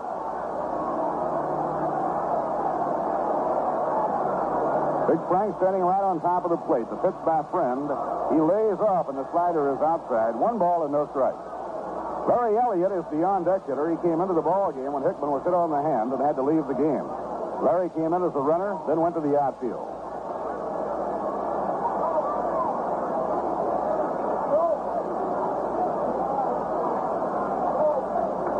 High pop fly on the left side of the infield. On the skin of the infield pass, Schofield taps the glove and makes the catch. Side retired in the last half of the fifth inning. No runs, one hit, no errors, one left on. 5 innings complete. New York, 3 runs, 5 hits, no errors. Pittsburgh, 2 runs, 9 hits, and no errors. You know, season tickets to all the remaining 80 Mets home games are still on sale. And buying in advance means you avoid the possibility of having to wait in line for tickets to certain big games. Buying in advance assures you of the same good seat to all the rest of the home games. And certainly a special advantage, the Mets are hosts of the Major League All-Star Game this season. The Midsummer Classic is scheduled right here for Shea Stadium on Thursday, July the 7th. And those people who have purchased season tickets will be given special priority consideration when allocation of the good seats are made for the All-Star Game. So you see, there's all kinds of pluses to being a Mets season box holder. Contact the Mets ticket offices at Shea Stadium for further information on how to obtain your season ticket.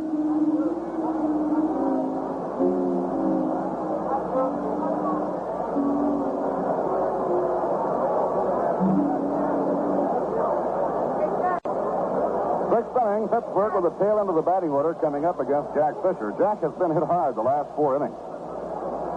He has had to struggle and had to pitch out of trouble in the 5th inning after the Pirates picked up a run.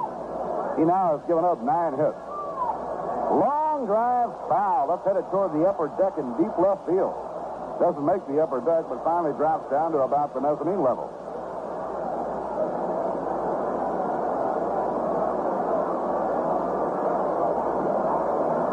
Three to 2, New York leading. Pirates hitting against Fisher. We're in the 6th inning. Now Jack over the hit. Down comes his pitch. Curve outside and low. 1 ball, 1 strike. Roberto Clemente and Willie Stargell have been the big sluggers for Pittsburgh so far, each with 2 hits. Stargell with a double and a home run. Now the Mets have Jay Hook warming up in their bullpen out behind the right field wall. Low and outside.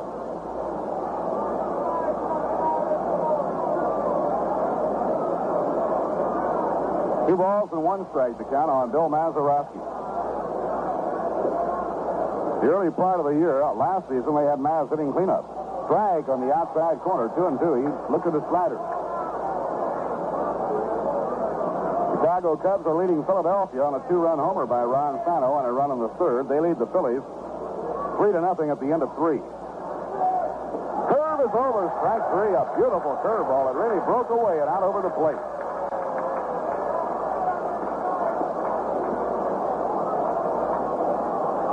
That's the 3rd strikeout for Jack Fisher. And it brings up the catcher, Orlando McFarland.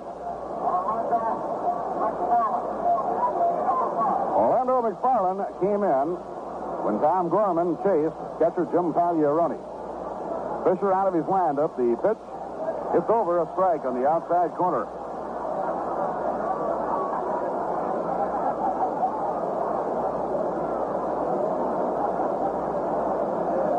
Friend coming out in the on-deck circle. He undercuts the fastball and pops it a mile high. Who's going to take this one? In comes Harkness, near the mound. Tim Waiting has it. 2 outs, nobody on in the top of the 6th inning, and now Friend, the pitcher, comes up to hit. Friend has taken a call, 3rd strike, and flied to left.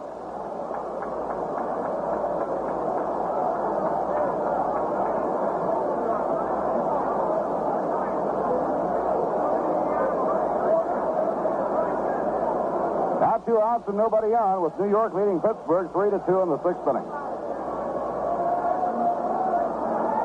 Fisher looking in to Jesse Gonder for his sign. Larry Elliott a stride toward left center against Friend. Fastball outside, 1 ball and no strike.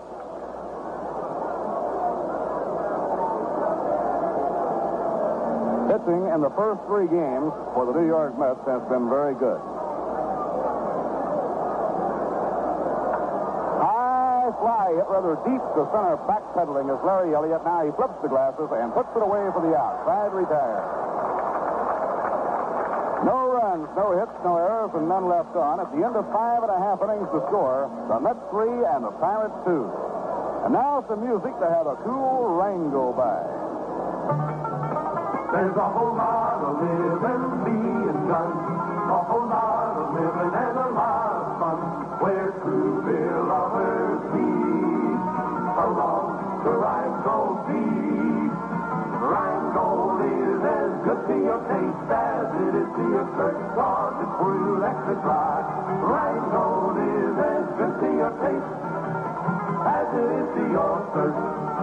So get where the living's being done, where the action is and all the fun, on the Rhinegold side of the street.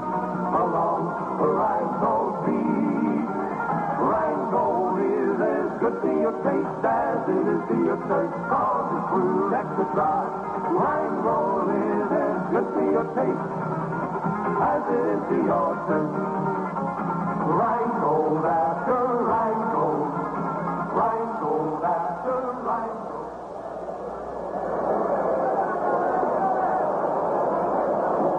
Last half of the 6th inning, New York coming up against Bob Friend, and Larry Elliott will be leading off. At the end of 5 innings, the Orioles lead the Yankees in Baltimore 3-0 behind Steve Barber. Jim Bouton pitching for the Yankees.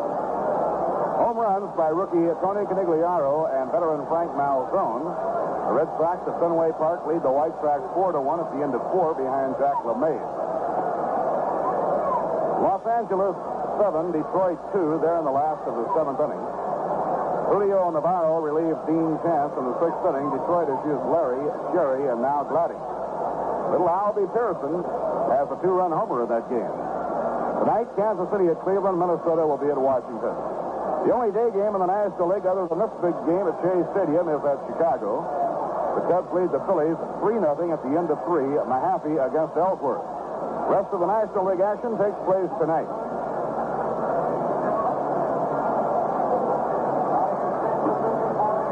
Now Larry Elliott hitting for the first time since coming into the ball game for Jim Hickman. Jim, after being hit on the hand, had to leave the ball game, and they'll have to take the precautionary x-rays and hope that nothing is broken. Now the windup and the pitch.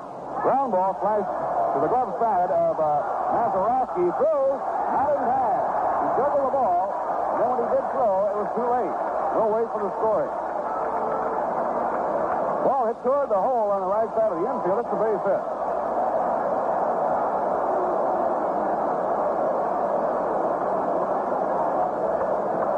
Now it is being changed to an error. An error charged to Mazeroski. Running to his glove side, he juggled the ground ball, and when he did throw, it was not in time. So Larry Elliott is on first, nobody out. The hitter is Tom Wells. Sammy lashed a double down the left field line, driving 2 runs in that 3-run 4th inning. Mets lead 3-2. Here's the pitch. They look for the bunt. It's over at the knees for a called strike.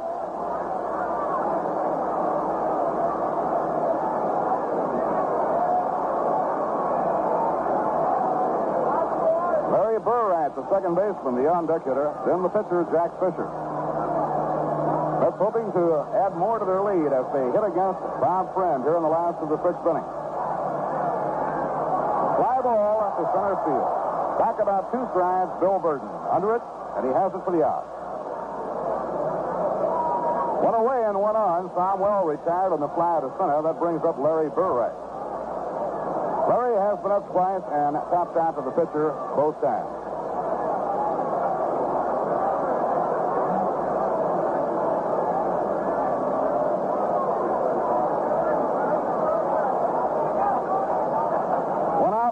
Now, Burr right up against Bob Friend. Now, here's the stretch by the veteran right-hander. Down comes the pitch. He bumps the ball down the first baseline. Friend is throwing to second, force play on the lead runner, Larry Elliott. Burright trying to bunt him over. He was also trying to bunt for a base hit with one down. He hoped to push it by the pitcher, but didn't get it by him. And Friend had time to turn and take Elliott, the lead runner, off at second.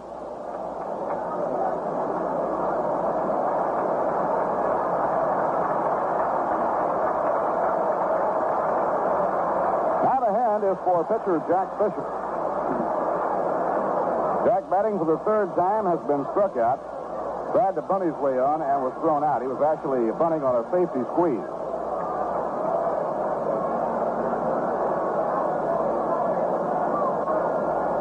It's thrown by Friend, grounded foul down the third baseline and out of play. Big crowd of somewhere around 50,000 for this historic opener. Many of the crowd are women. They are beautifully dressed. It's like a coming out party or something. And I guess it is. Now the pitcher on the way, low and outside.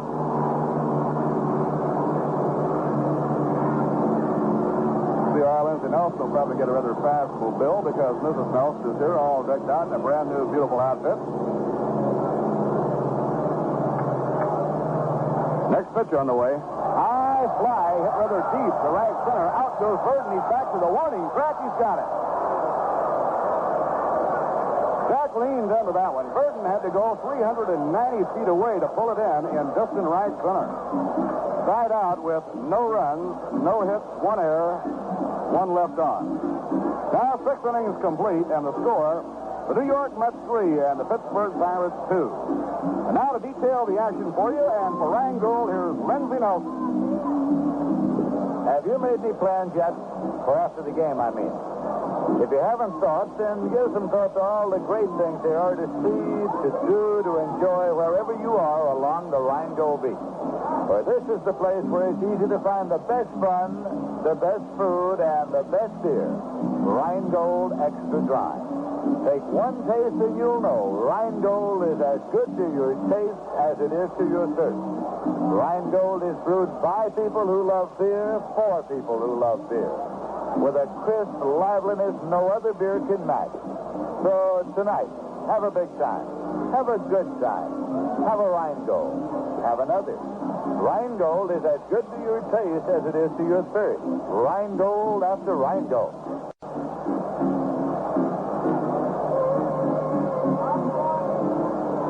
We'll be going to the 7th inning here, and the Pittsburgh Pirates will send up the top of the batting order. Dick Schofield, Bill Verdon, and Roberto Clemente. Through 6 innings of play, it is the New York Mets, 3 runs, 6 hits, no errors. The Pittsburgh Pirates, 2 runs, 9 hits, 1 error. Schofield is 0 for 2 in a walk today. Jack Fisher, the starter, still in the ball game for the New York Mets. Although the Mets have had Shea loosening up out there in the bullpen for the last few innings. They have Larry Bernard out there throwing now also. The bullpens here at Shea Stadium are located beyond the outfield wall. There's a screened area where the men in the bullpen can sit and watch the progress of the game, but when they go out to warm up, they are beyond the wall. Now the pitch is inside for a ball. Ed Bauer is up and throwing also now in the bullpen for the Mets, as they've gone from the long man, Jay Hook, to the short man, Bauer, and possibly Bernard. Bernard is scheduled to pitch tomorrow.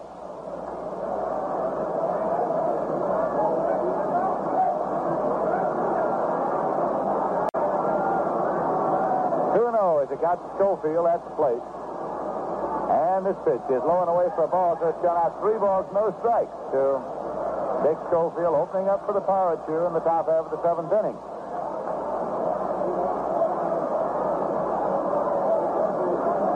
He's a switch hitter. He bats left, of course, against the right-hand pitcher. Now pitch is fired right down the pike for a called strike 1. 3-1. Bill Verdon is on deck.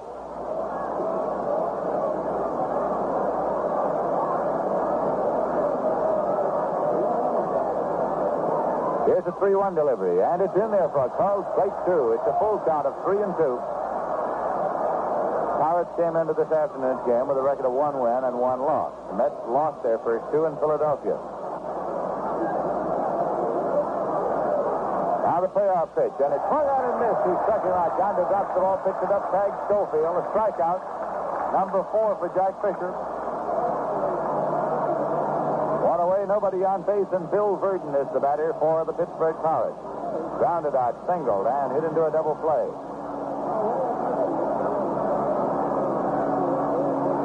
Mets 3 and the Pirates 2 here in the top half of the 7th inning on opening day at Shea Stadium in New York. Fisher's pitch is swung on and missed for a strike.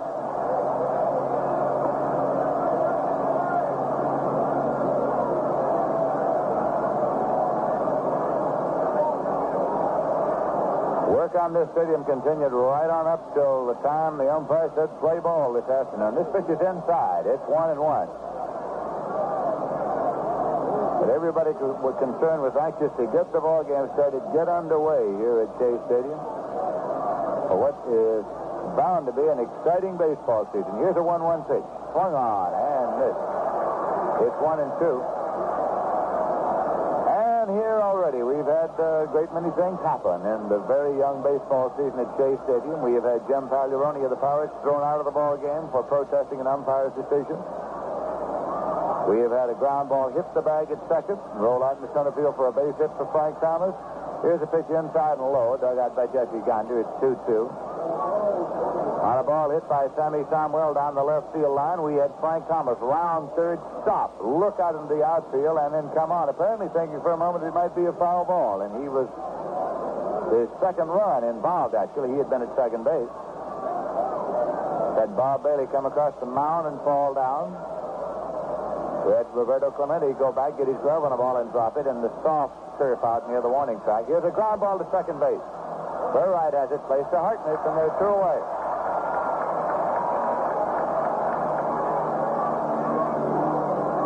That will bring up Roberto Clemente. He's 2 for 3 today. Struck out swinging the first time up and has singled his last 2 times up.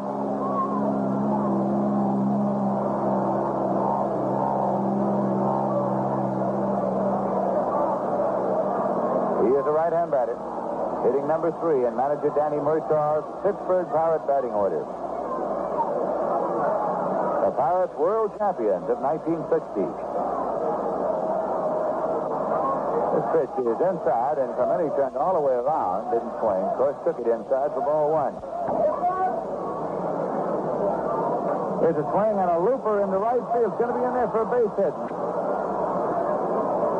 That was a looper in the right field. And Willie Stargell is coming up now. He's the left fielder. Willie Stargell batting cleanup in the Pirate batting order. In the box just to the right of the New York Mets dugout are Mrs. Casey Stengel, and in the box just beyond that, Mrs. Joan Payson, the principal owner of the New York Mets. There's a throw over to first, not in time.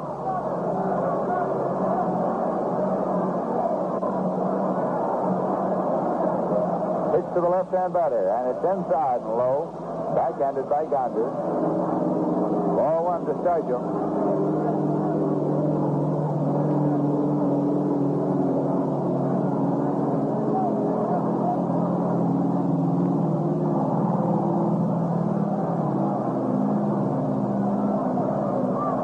Fisher looking in to get a sign now from Gonder. Clemente takes his lead at first. Harkness holds against the runner. The breaking ball misses high and away for ball 2. It's 2-0. Right now we pause for station identification. This is the New York Mets Baseball Network. WHN New York, 1050, home of the wonderful. For Mets baseball, for the best in music, news, and sports, keep your dial set at 810, the smoothest sound around. WGY Schenectady. Bob Murphy at Shea Stadium in New York, and here's the pitch to Stargell. It's in there for a called strike. It's 2-1. Both starting pitchers are still in the game here, as the Mets lead by a score of 3-2 in the top half of the 7th inning.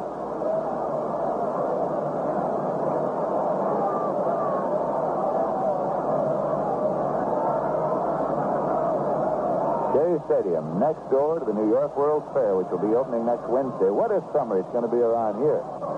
2-1, swung on and foul back and out of play. This has got to be the most exciting summer that New York has seen in many, many years. 2-2 the count to Willie Stargell. He beat Jerry Lynch out of that left field position with the Pittsburgh Pirates, and they had him in the cleanup slot.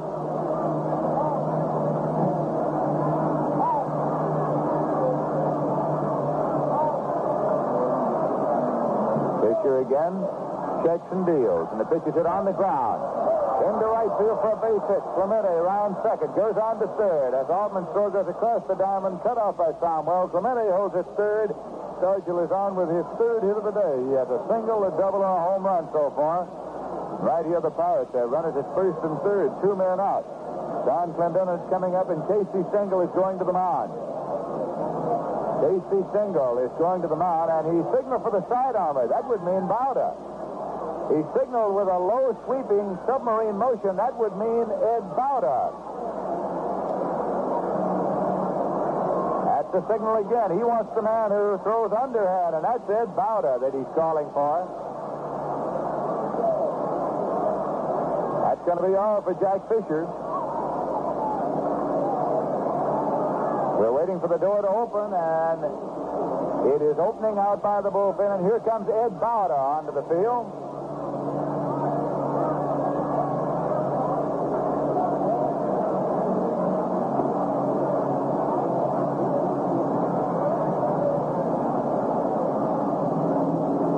That will be all for Jack Fisher, who is waiting for Bauta's arrival. Fisher should get a hand from this opening day crowd when he departs.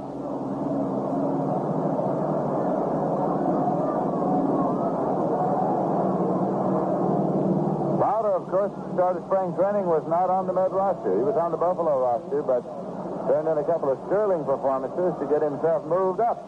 Came to the Mets last year from St. Louis Cardinals. Fisher has pitched 6 2/3 innings, in which he has allowed 2 runs, but 11 hits. He has struck out 4 and walked 1. He is responsible for the 2 runners he leaves. Bauta is arriving now at the mound and is being announced. And Fisher leads.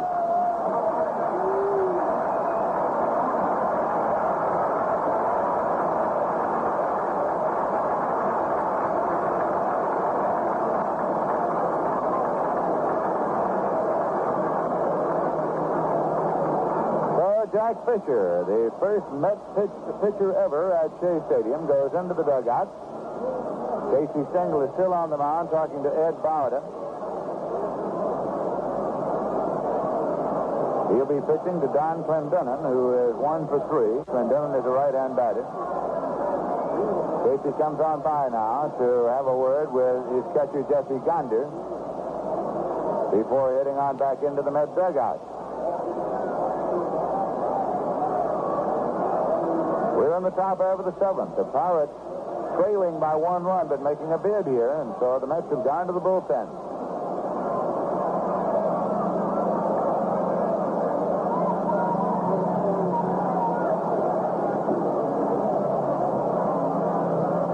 Clendenon steps into the batter's box.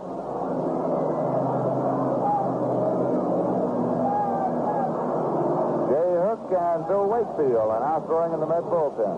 Jay Hook and Bill Wakefield.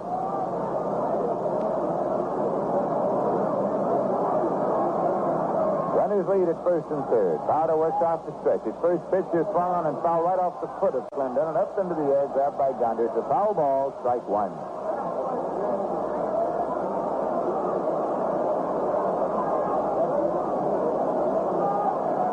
This is an exploratory day for fans, players, and employees alike here at Shea Stadium.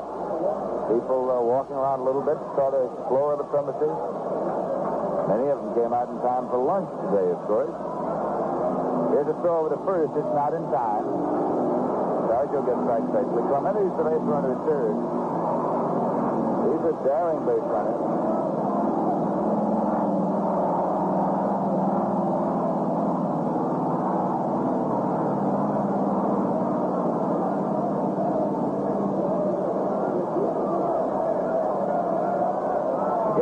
Bauta up and set. Here's the pitch. Swung on and full foul on the ground. Down toward third, and Frank Osiak fielded right there on the coaching line. 2-strike count to Clendenon. The Mets 3 and the Pirates 2.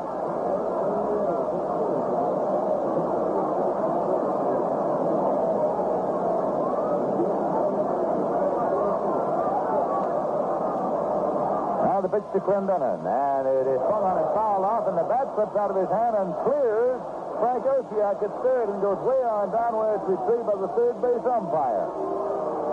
Chris Pellicudis tosses it back up to Clendenon. He goes for the Rosenberg. I think he might need it. That ball slipped out of his hand. Got a hold of enough of the ball to stay alive.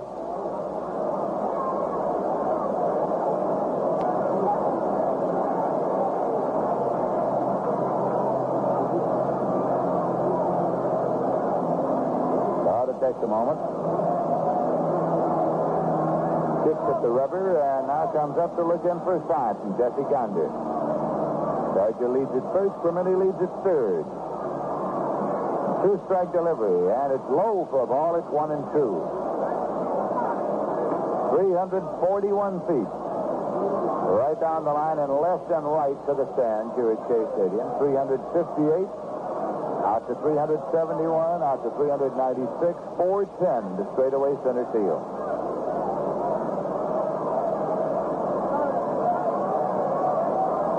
And the pitch swung on, hit on the ground, and Tom Wells can't get it, and it's going to be Clemente coming in to score. Stargell goes to third, and Elliott comes up with the ball, plays it back in. Stargell holds, and Clendenon is on with a single and a run batted in, and it's a 3-3 ball game. They were playing Clendenon to pull with Sammy Tomwell way over in the hole so that the ball went through where, had he been stationed at the usual shortstop position, he might have been able to play it. But they were playing Clendenon to pull, and so it went through for a base hit.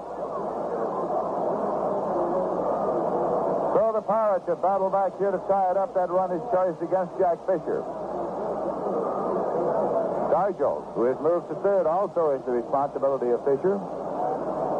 And Bob Bailey is coming up.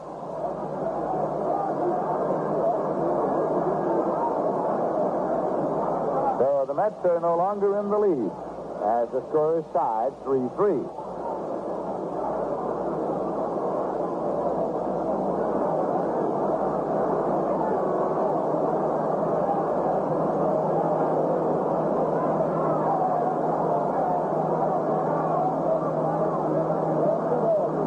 Two for three today. Rod is still working off the stretch, and the pitch is low for a ball.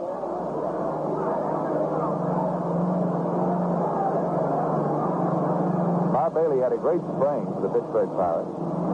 He had something less than a spectacular break-in season for the Pirates last year at third. Rod throws over the first, not in time, and Hutchins had to move off him on a 7-6 throw. To get your attention here at Shea Stadium. People walking around, planes flying overhead. Here's the pitch, and it's low for a ball. 2-0. Casey Stengel on the next to the top step of the dugout, looking out onto the field. Wakefield and Hook still throwing in the Met bullpen.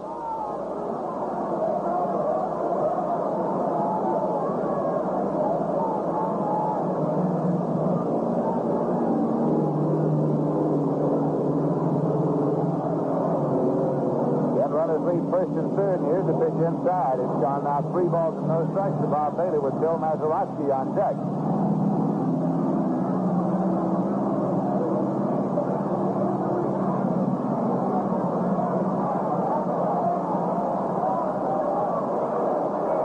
But it kicks at the rubber again. Now comes up and set. And the pitch.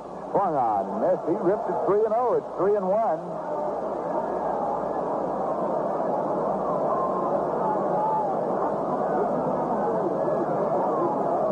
Bauta looks in to get a sign from Gonder.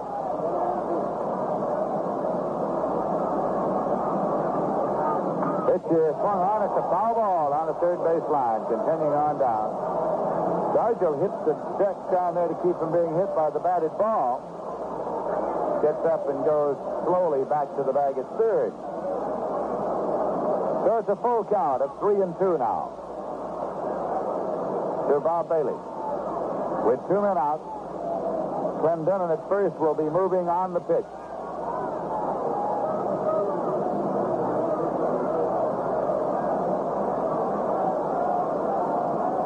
Clendenon takes his lead. He's running. Here's a 3-2 pitch, foul back. That'll bring Clendenon back to first base. Count holds at 3-2.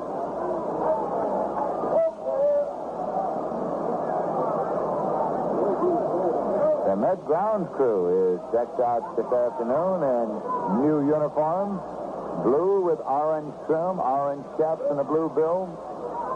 Orange and blue, of course, the official colors of the Mets and of New York City, for that matter. Here's a pitch, and it's outside. He walked him. The bases are loaded.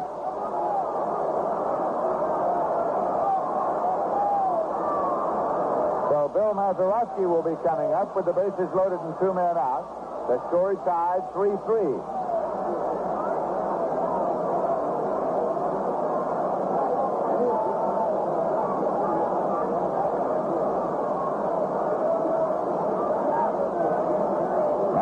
He is 1 for 3. Donder goes out to check with Bowder.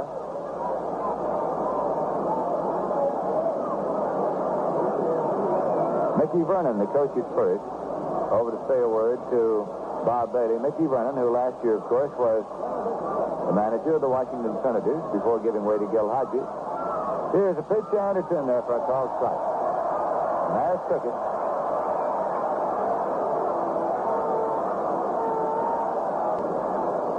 Jan Baudo looks for the sign. He works straight away with the bases loaded. Takes the full windup. Pitch is hit on the ground. A slow roller toward Hunt at third. He'll have to cut it loose, and he does. And in time. Almost low, but dug up by Harkness at first base. That is retired in the top of the 7th. Hart's got 1 run, 3 hits, no errors, 3 left. Score at the end of 6.5 innings is the Mets 3 and the Pirates 3. Well, you've probably heard a lot about ball players' superstition, but fans seem to have almost as many. One friend of mine only lights a cigarette when his team comes to bat, and another smokes only during the odd-numbered innings. Well, whenever you smoke while you're enjoying the game, the way to enjoy each cigarette more is to make it a Viceroy, because Viceroy is scientifically made to taste the way you'd like a filter cigarette to taste. That means Viceroy is not too strong, like some brands that taste almost as if they didn't have a filter at all. And Viceroy is not too light, like others.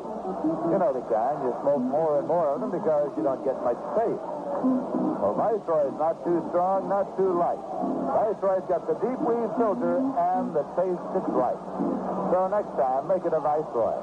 See if you don't find Viceroy is not too strong, not too light. Viceroy's got the taste that's right.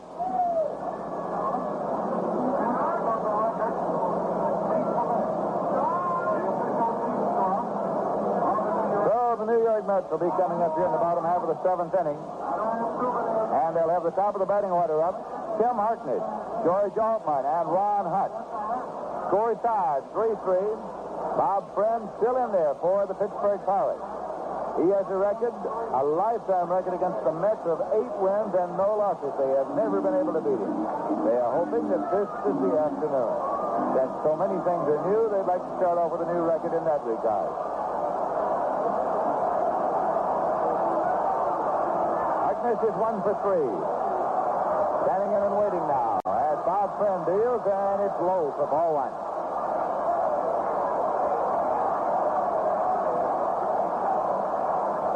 The cry of "Let's go Mets" here in the 7th inning, as many of the Mets fans who are up for the 7th inning stretch still is stretching and taking advantage of the opportunity also to loosen up their lungs a little bit.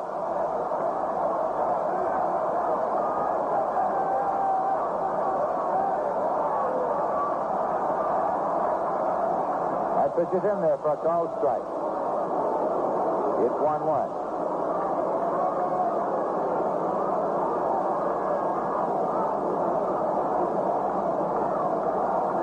Waits, and Bob Friend comes with the pitch, let up, and it's hit on the ground to second. A big hop up to Mazeroski, and he plays on over to Clendenon, and there's one away.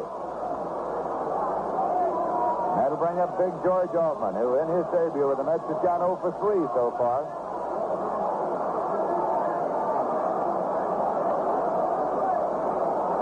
He's a left-hand batter.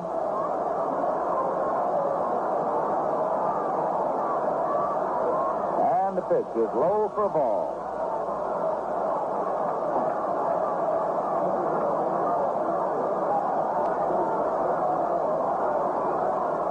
Again, Bob Friend is set, and the pitch is in there for a called strike.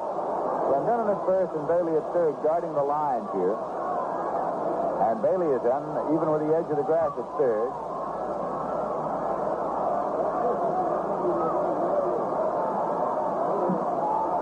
1-1 pitch. Swung on and foul off to the left and into the stands, out of play.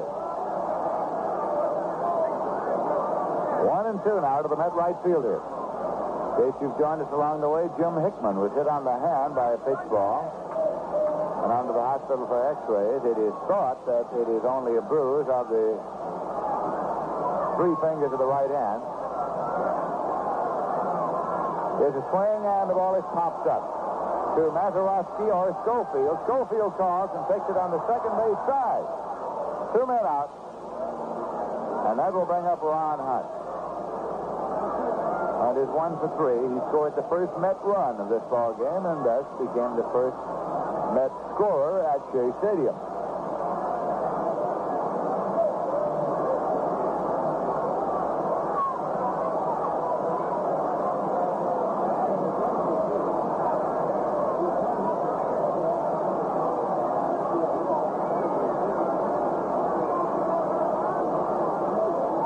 In and waiting now.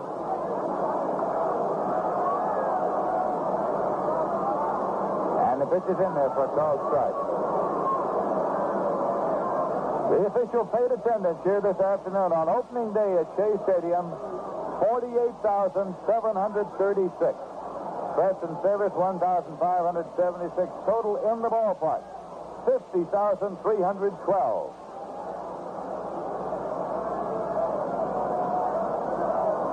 Bob Friend with the pitch now inside. It's 1-1.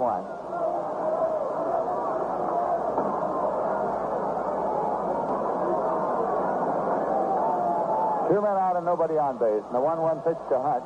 Hit on the ground towards second. Mazeroski has it, and he plays over to Clendenon. The Mets are out in order. Here in the bottom of the 7th, no runs, no hits, no errors, none left. And the score at the end of 7 innings is the Mets 3 and the Pirates 3. Right here, score tied, 3-3, as we go to the top half of the 8th inning, and it is Orlando McFarland, the catcher, up for the Pittsburgh Pirates. Ed Bowder's pitch is swung on and fouled off to the right side and out of play. Orlando McFarland came into the game after Jim Pagliarone, the starting catcher, was ejected by umpire Tom Gorman for protesting the call.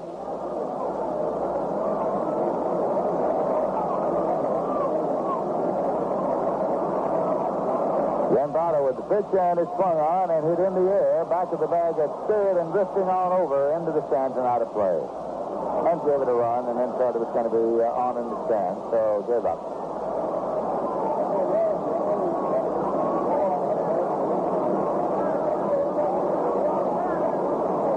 Well, it's a great opening day crowd here. The total is now posted on the scoreboard, 50,312. Total attendance at this ballpark for opening day.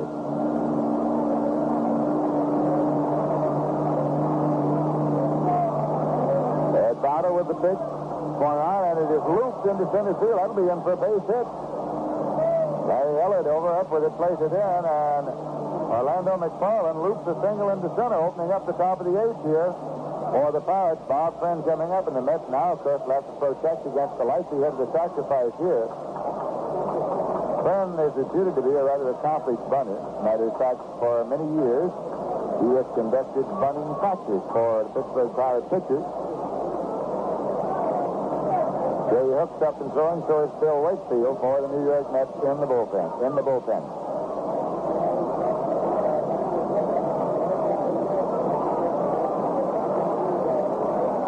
Now, his pitch, it is bunted, and taken by Donder, and he's going to go to first base where Burright takes the throw. Harkness hits the deck to get out of the way of Donder's throw on over to first. It is a sacrifice. Friend going out from 2 to 4 is scoring on the bunt. It moves McFarland into scoring position at second and brings up Dick Schofield, who is 0 for 3 in a walk.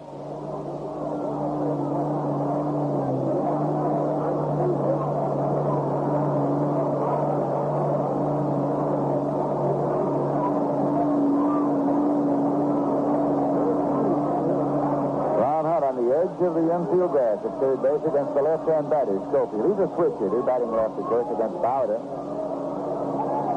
Swinging a foul ball off and out of play. Out of strike one to Dick Schofield.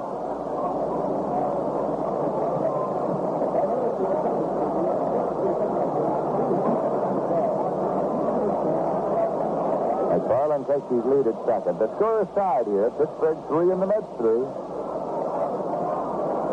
Swing and a miss. 2 strikes out now to Schofield.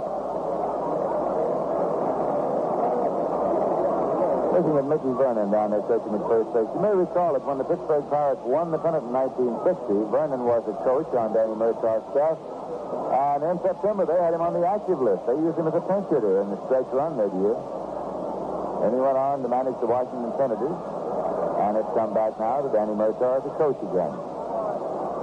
Pitches outside. Schofield started to go and held up. It's 1 and 2.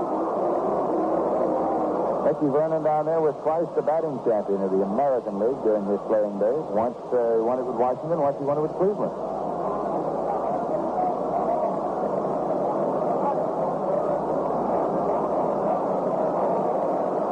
Again, Bowder with the pitch. Swung on and missed. Schofield has struck out. So Bowder shots up his first strikeout. And Bill Verdon is coming up now, 1 for 4. Yes, Jack Fisher was charged with the 3 runs at the Pirates half. Fisher cannot be the winning or losing pitcher in this first effort of his for the Mets and first at Shea Stadium.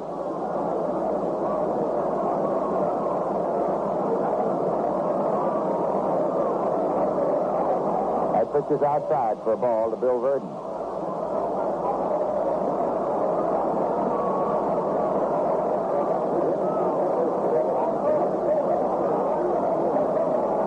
Practically no wind at this moment here at Shea Stadium at all, with the flag hanging limply on the flagpole in center field, fluttering occasionally in the breeze. Here's a pitch to the left-hand batter, hit on the ground towards first base, and is fielded in foul territory by Harkness.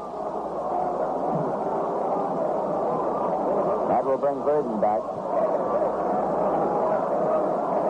Prescott Sullivan, well-known sports columnist from San Francisco, turned up this afternoon to cover opening day at Shea Stadium.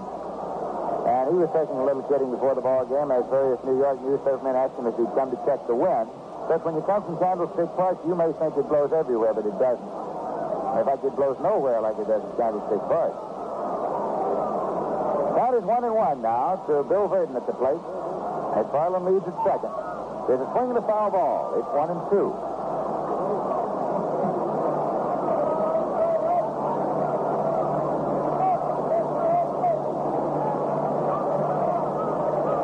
Score is tied. The Mets 3. And the Pirates 3.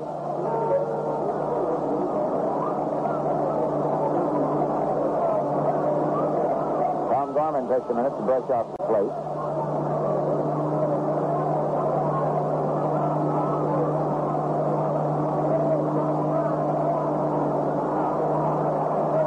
Bowder looks for his sign. This is a 1-2 pitch. A little low. 2 and 2. A substantial number of the populace is in disagreement with Tom Gorman's call on the pitch. We're in the top half of the 8th inning.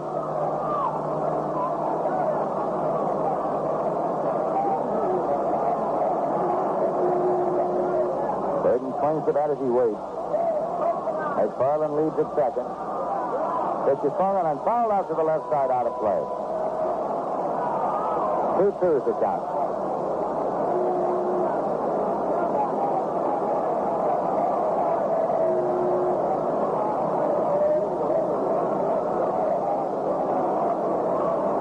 Then Gorman has to brush off the plate.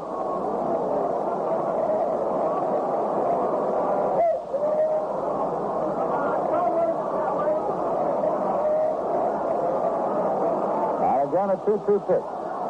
Get on the ground towards second. Burride gets a big hop, and he plays on over to Hartnett. McFarland moves to third, but the side is retired. Third out, of course, as McFarland was ready to go in case anything happened to that one, but it didn't, and in the top half of the eighth, the Pirates got no runs on one hit, no errors, and one left, and at the end of 7.5 innings, it is the Mets 3 and the Pirates 3 in the message.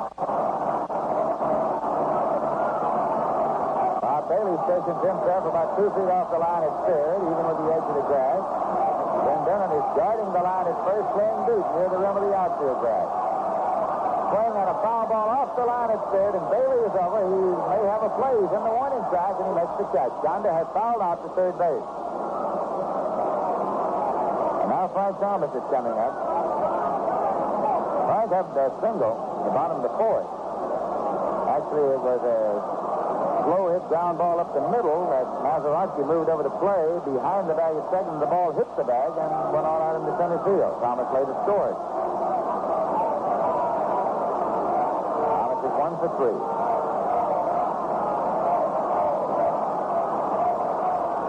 There's a swing and a one-hopper deep to Bailey at third. He guns across in time, and Thomas goes third to first.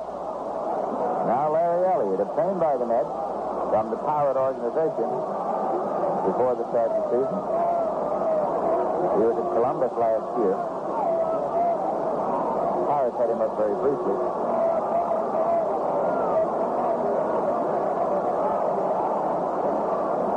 Bob Bailey comes in to say something to Bob's friend. Bailey and Elliott were once teammates at Columbus.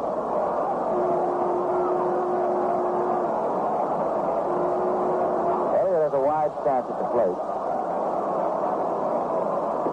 And that pitch is high for a ball.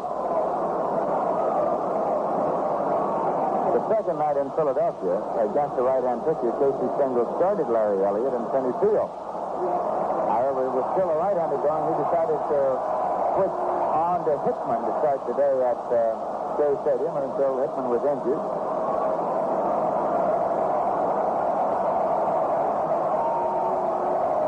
Somebody's flying a kite over the batter's background out in center field. Here's a pitch that is low for a ball. 2-0 to Elliott. This guy's climbing the scoreboard at this point. It's going to be an interesting ballpark. And here's a pitch swung on, and this is 2-1.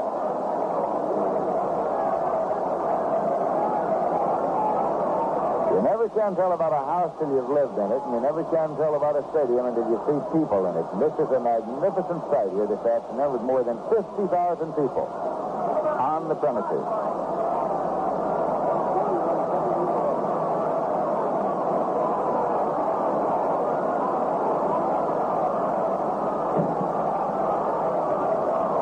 And here's the 2-1 pitch. Swung on and hit on the ground. Backhanded by Schofield. It's short up with it, but it has no play, and it's a base hit. A base hit for Larry Elliott. Right now, we pause for station identification. This is the New York Mets Baseball Network. For Mets Baseball, for the best in music, news, and sports, keep your dial set at 810, the smoothest sound around. WGY Schenectady. This is Lindsey Nelson with Bob Murphy and Ralph Kiner at Shea Stadium in New York. Sammy Somwell is due up. He had a 2-run double in the bottom of the fourth, but he's being called back now. 2 men out here and a runner at first base.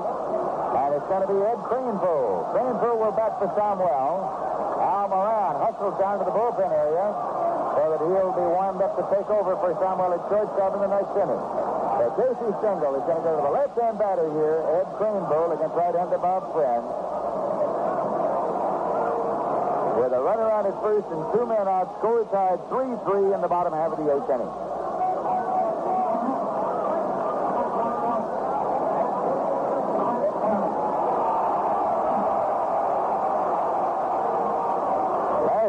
when the Mets opened at the Polo Grounds in New York, Craneville was in right field and batted number 3 in the batting order.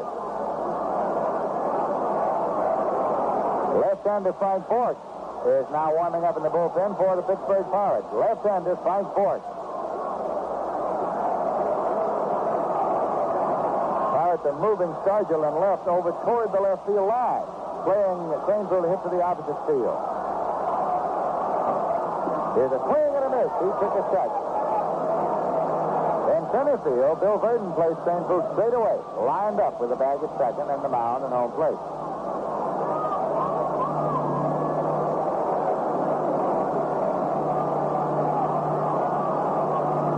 Leads at first. Clendenon holds against the runner. And here's the pitch to Craneville. Swung on and foul back out of play. A 2-strike count now. The youngster from James Monroe High School in the Bronx. Now more action in the Pirate bullpen. Roy Face is up and throwing. So it's double barrel action, a lefty. Frank Bork and a righty. Roy Face.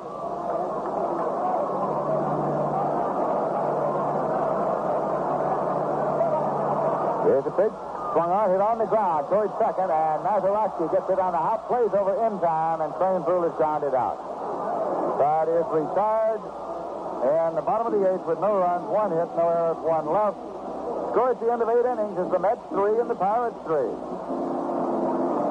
Well, of course, a lot of you already have the Mets yearbook from past years, and you certainly want to get the new one, because it contains more than 200 photos of Mets players, the Mets family, Shea Stadium, even photos of the men who cover the Mets on radio and television. How about that? And also pictures of some of the baseball writers who cover the Mets. Also, there are pictures of stars of other clubs, the stadiums where the Mets play when they're on the road. Complete records of all the players, including such newcomers as John Stevenson, Bob Hawk Taylor, Bill Wakefield, Jerry Hensley, Larry Elliott. Sequence photos and game action of Jack Fisher, Carl Willey, George Allman, Tracy Salad, Ron Hunt. So don't miss getting your Mets yearbook. It's on sale here at Shea Stadium, and it's available by mail for 50 cents. If you'd like a copy of the yearbook by mail, just send 50 cents to Mets Yearbook, Shea Stadium, Flushing, New York.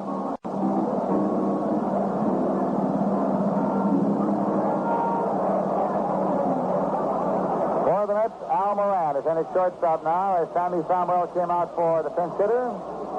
Moran is in his shortstop and will bat in place of Somwell in the batting order. That would be number 7. Pirates are coming up in the top of the 9th with the power of the batting order: Roberto Clemente, Willie Stargell, and Don Clendenon. Clemente is 3 for 4 today.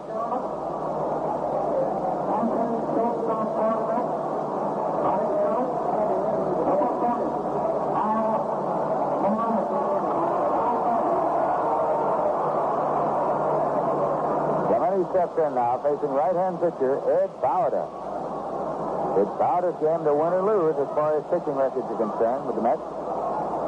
Same is true, of course, of Bob Friend. The start is still in for the Pirates. Here's a swing and a ground ball foul down the first baseline. Clemente turns out to the batter's box. Wants something, another bat. No, he doesn't want that one. He wants another one. To be sure. He's very particular about those sticks. Clemente's a fellow who, after he gets 2 strikes sometimes, will go back to the bat rack and get another one an inch longer. So after taking 1 cut with that bat, he changed his mind. We'll be right back here again tomorrow afternoon to bring you the Mets and the Pirates, and it's Ladies' Day, the first Saturday of the season. Swinging a ground ball, taken by Bowder on the mound. Runs on over, tosses underhand in time, and he got it. Good effort by Ed Bowder to stop the ground ball. Smashed back by Clemente, and that brings up Willie Stargell. Singles, doubles, homered, and grounded out today.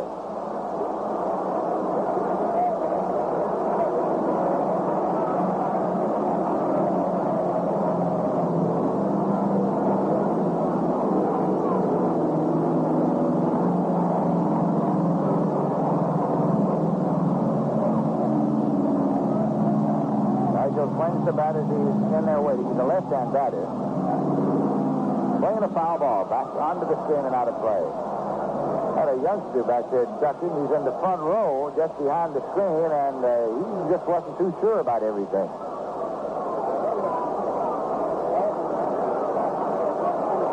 Strike one.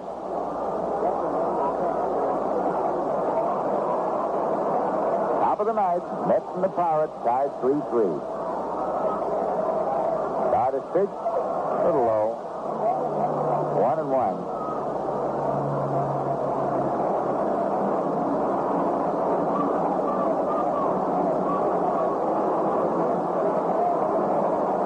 Clendenin is on deck for the Pirates.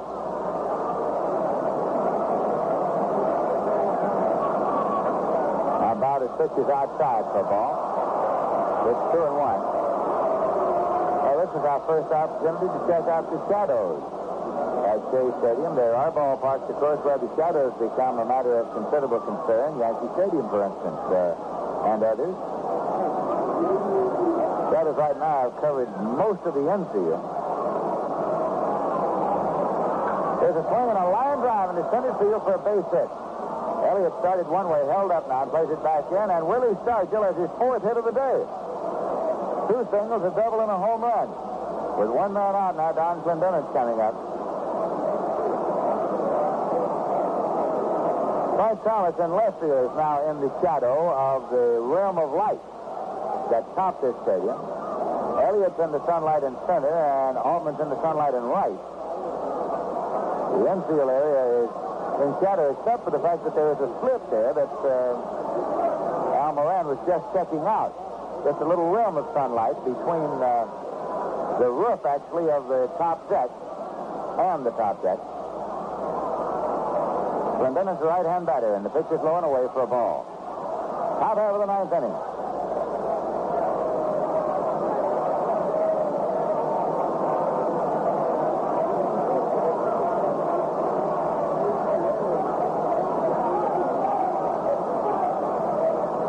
Takes his lead at first as Harkness holds against the runner there.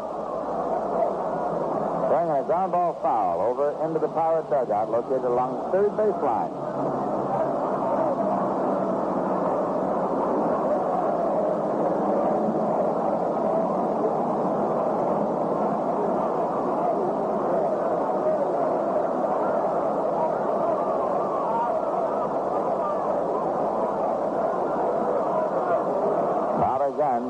Has the sign and throws over to first, not in time.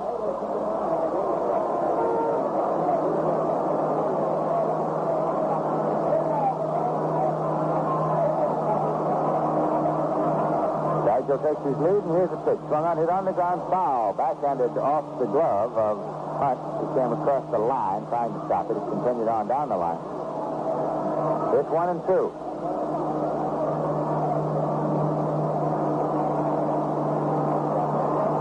Stargell hit his second inning home run to right field, right over the area where the Met bullpen is located, and over a low wire fence on up into the field box area. Swinging a ground ball to the left side, going on through for a base hit. And Thomas is up with it. Here's a play at third, and Stargell pulls in safely at third. Clendenin bounced the base hit into left field as Hunt moved to his left to try to get to it and could not. He made the dive, and he is covered with dirt now across the front of his uniform. That'll happen many times, of course, this season. One of the best customers the laundry has. And it'll be now Bob Bailey coming up. So Ed Bauta is in some trouble here with runners at first and third. 1 man out, score tied 3-3.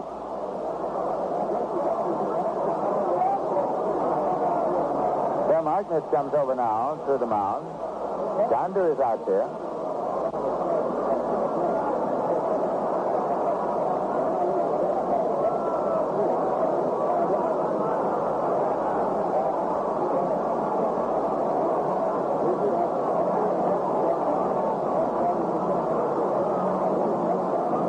Now the conference breaks up.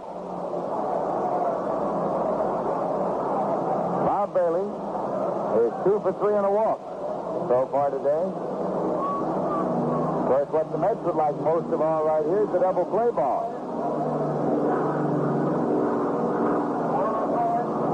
as the game situation, they're having to play that infield in. Here's a swing and a drive into the glove of Hutt. And no further at bat. A line shot that Hutt hits right off his shoe top. Now that infield can drop back with two away and Mazeroski coming up. He hit that one on the button, and Hutt picked it right off his shoe top for the out. No chance to try to double anybody because the runners didn't have time to get that far off the bag.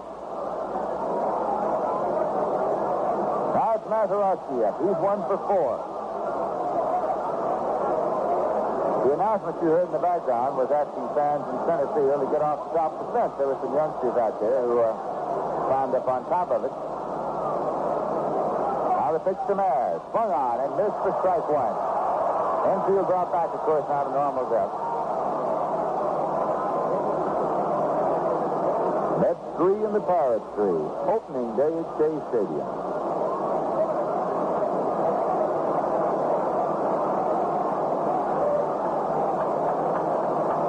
Batter again check.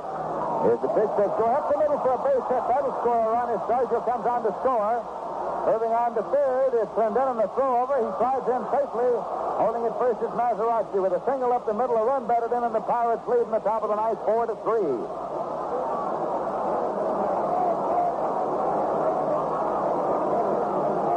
Runners at first and third still, 2 men out, and Orlando McFarland's coming up. As the Pittsburgh Pirates again have taken the lead in this ball game. They took an early lead in the second inning on Sergio's home run. Then the Mets scored 3 in the fourth to lead 3-1. The Pirates got 1 back in the fifth. It was 3-2 until the seventh. The Pirates tied it there 3-3, and now in the ninth, the Pirates have taken the lead 4-3.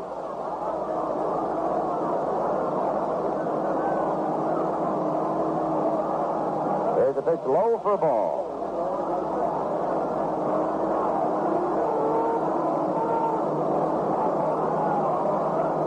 Looks around the outfield, works on the ball, kicks at the rubber, looks into Gondis for his sign.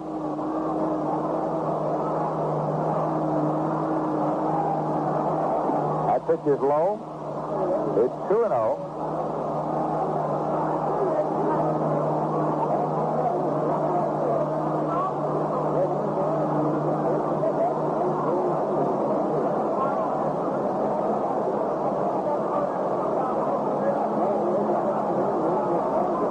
Swings the bat as he waits. Down ball towards third. A big hop up to Ron Hutton. He goes to Burright for the force there that retires the side. But in the top of the ninth, the Pirates got 1 run on 3 hits. No errors and 2 left. And at the end of 8.5 innings, it is the Pirates 4 and the Mets 3. And here's music to think of Rheingold in any language fine.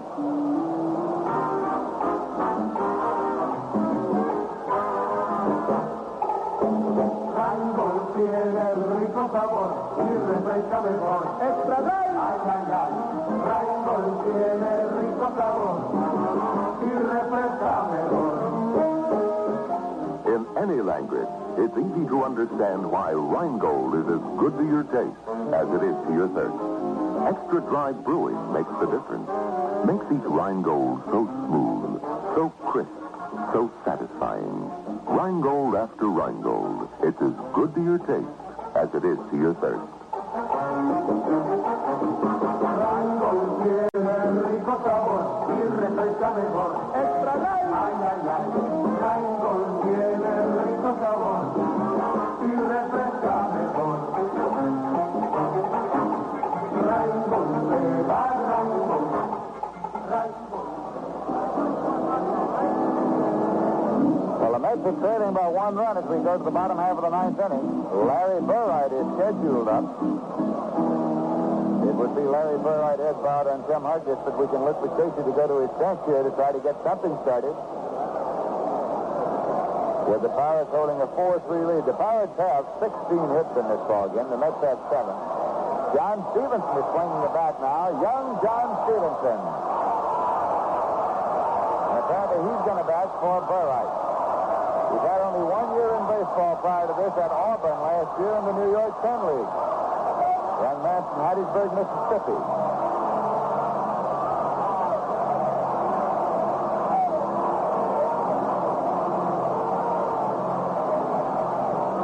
time up in the major league for him. Opening night at Philadelphia, he ripped one across the bag at first. It looked to be ticketed for extra bases, but a great play by Ruben Amaro of the Phillies turned it into an out. Bob Bailey, the third baseman, was called over to the Pirate dugout by manager Danny Murtaugh, giving a message to take out to Bob Friend and his catcher, Orlando McFarland.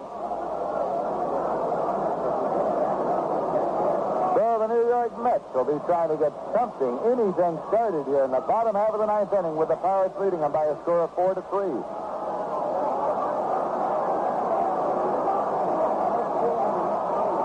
Bob Friend with the first pitch of the inning. Swung on and missed, strike one.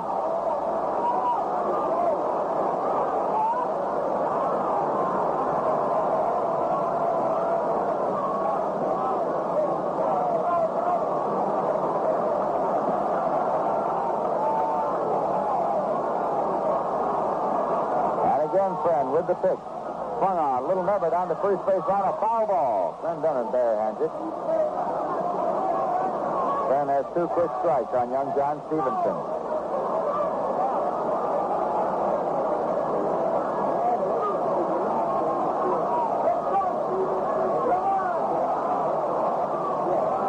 Stevenson has a wide stance, an open stance.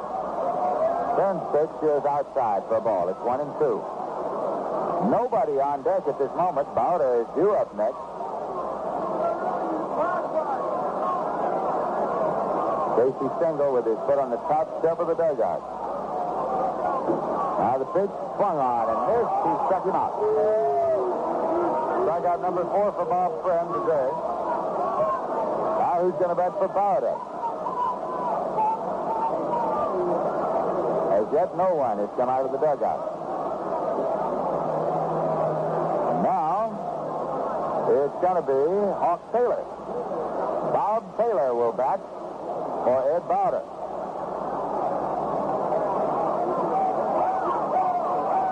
Well, he is capable of giving the ball a long ride. If he gets a hold of it, he can hit for distance. And that's what the Mets need right here. Tim Harkness will be next up.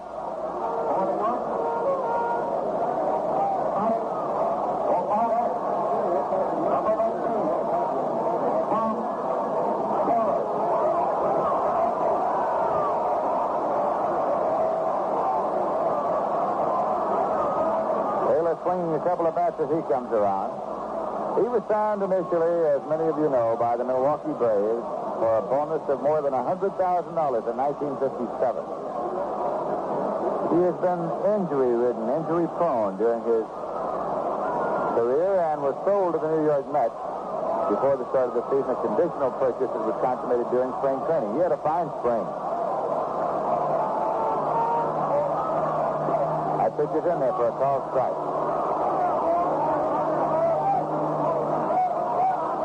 One away and nobody on base. The Pirates 4, the Mets 3.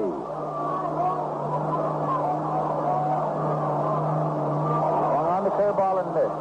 2 strike count.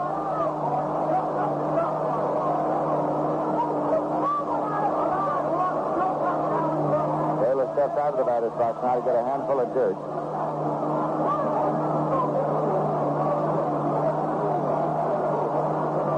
Now he's back in, taps the plate. Bob Friend with a 2-strike delivery. Swung on and missed. Took him out with a hard slider. Strikeout number 5 for Friend, who's had 2 strikeouts here in the bottom of the ninth, and so it's up to Tim Harkness as far as the Mets are concerned. Pirates lead them 4-3, 2 men out, nobody on base in this, the bottom half of the ninth inning.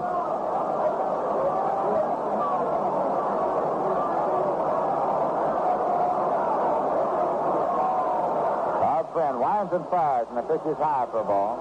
Harkness is 1 for 4 today. He had the first Met hit at Shea Stadium, a single to right in the 3rd inning.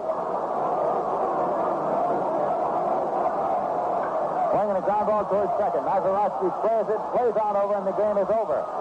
As the Pirates have taken the opener from the Mets by a score of 4-3, Bob Friend retiring the side in order in the bottom of the ninth with no runs, no hits, no errors, and none left. So the final score of the game is The Pittsburgh Pirates 4 and the New York Mets 3.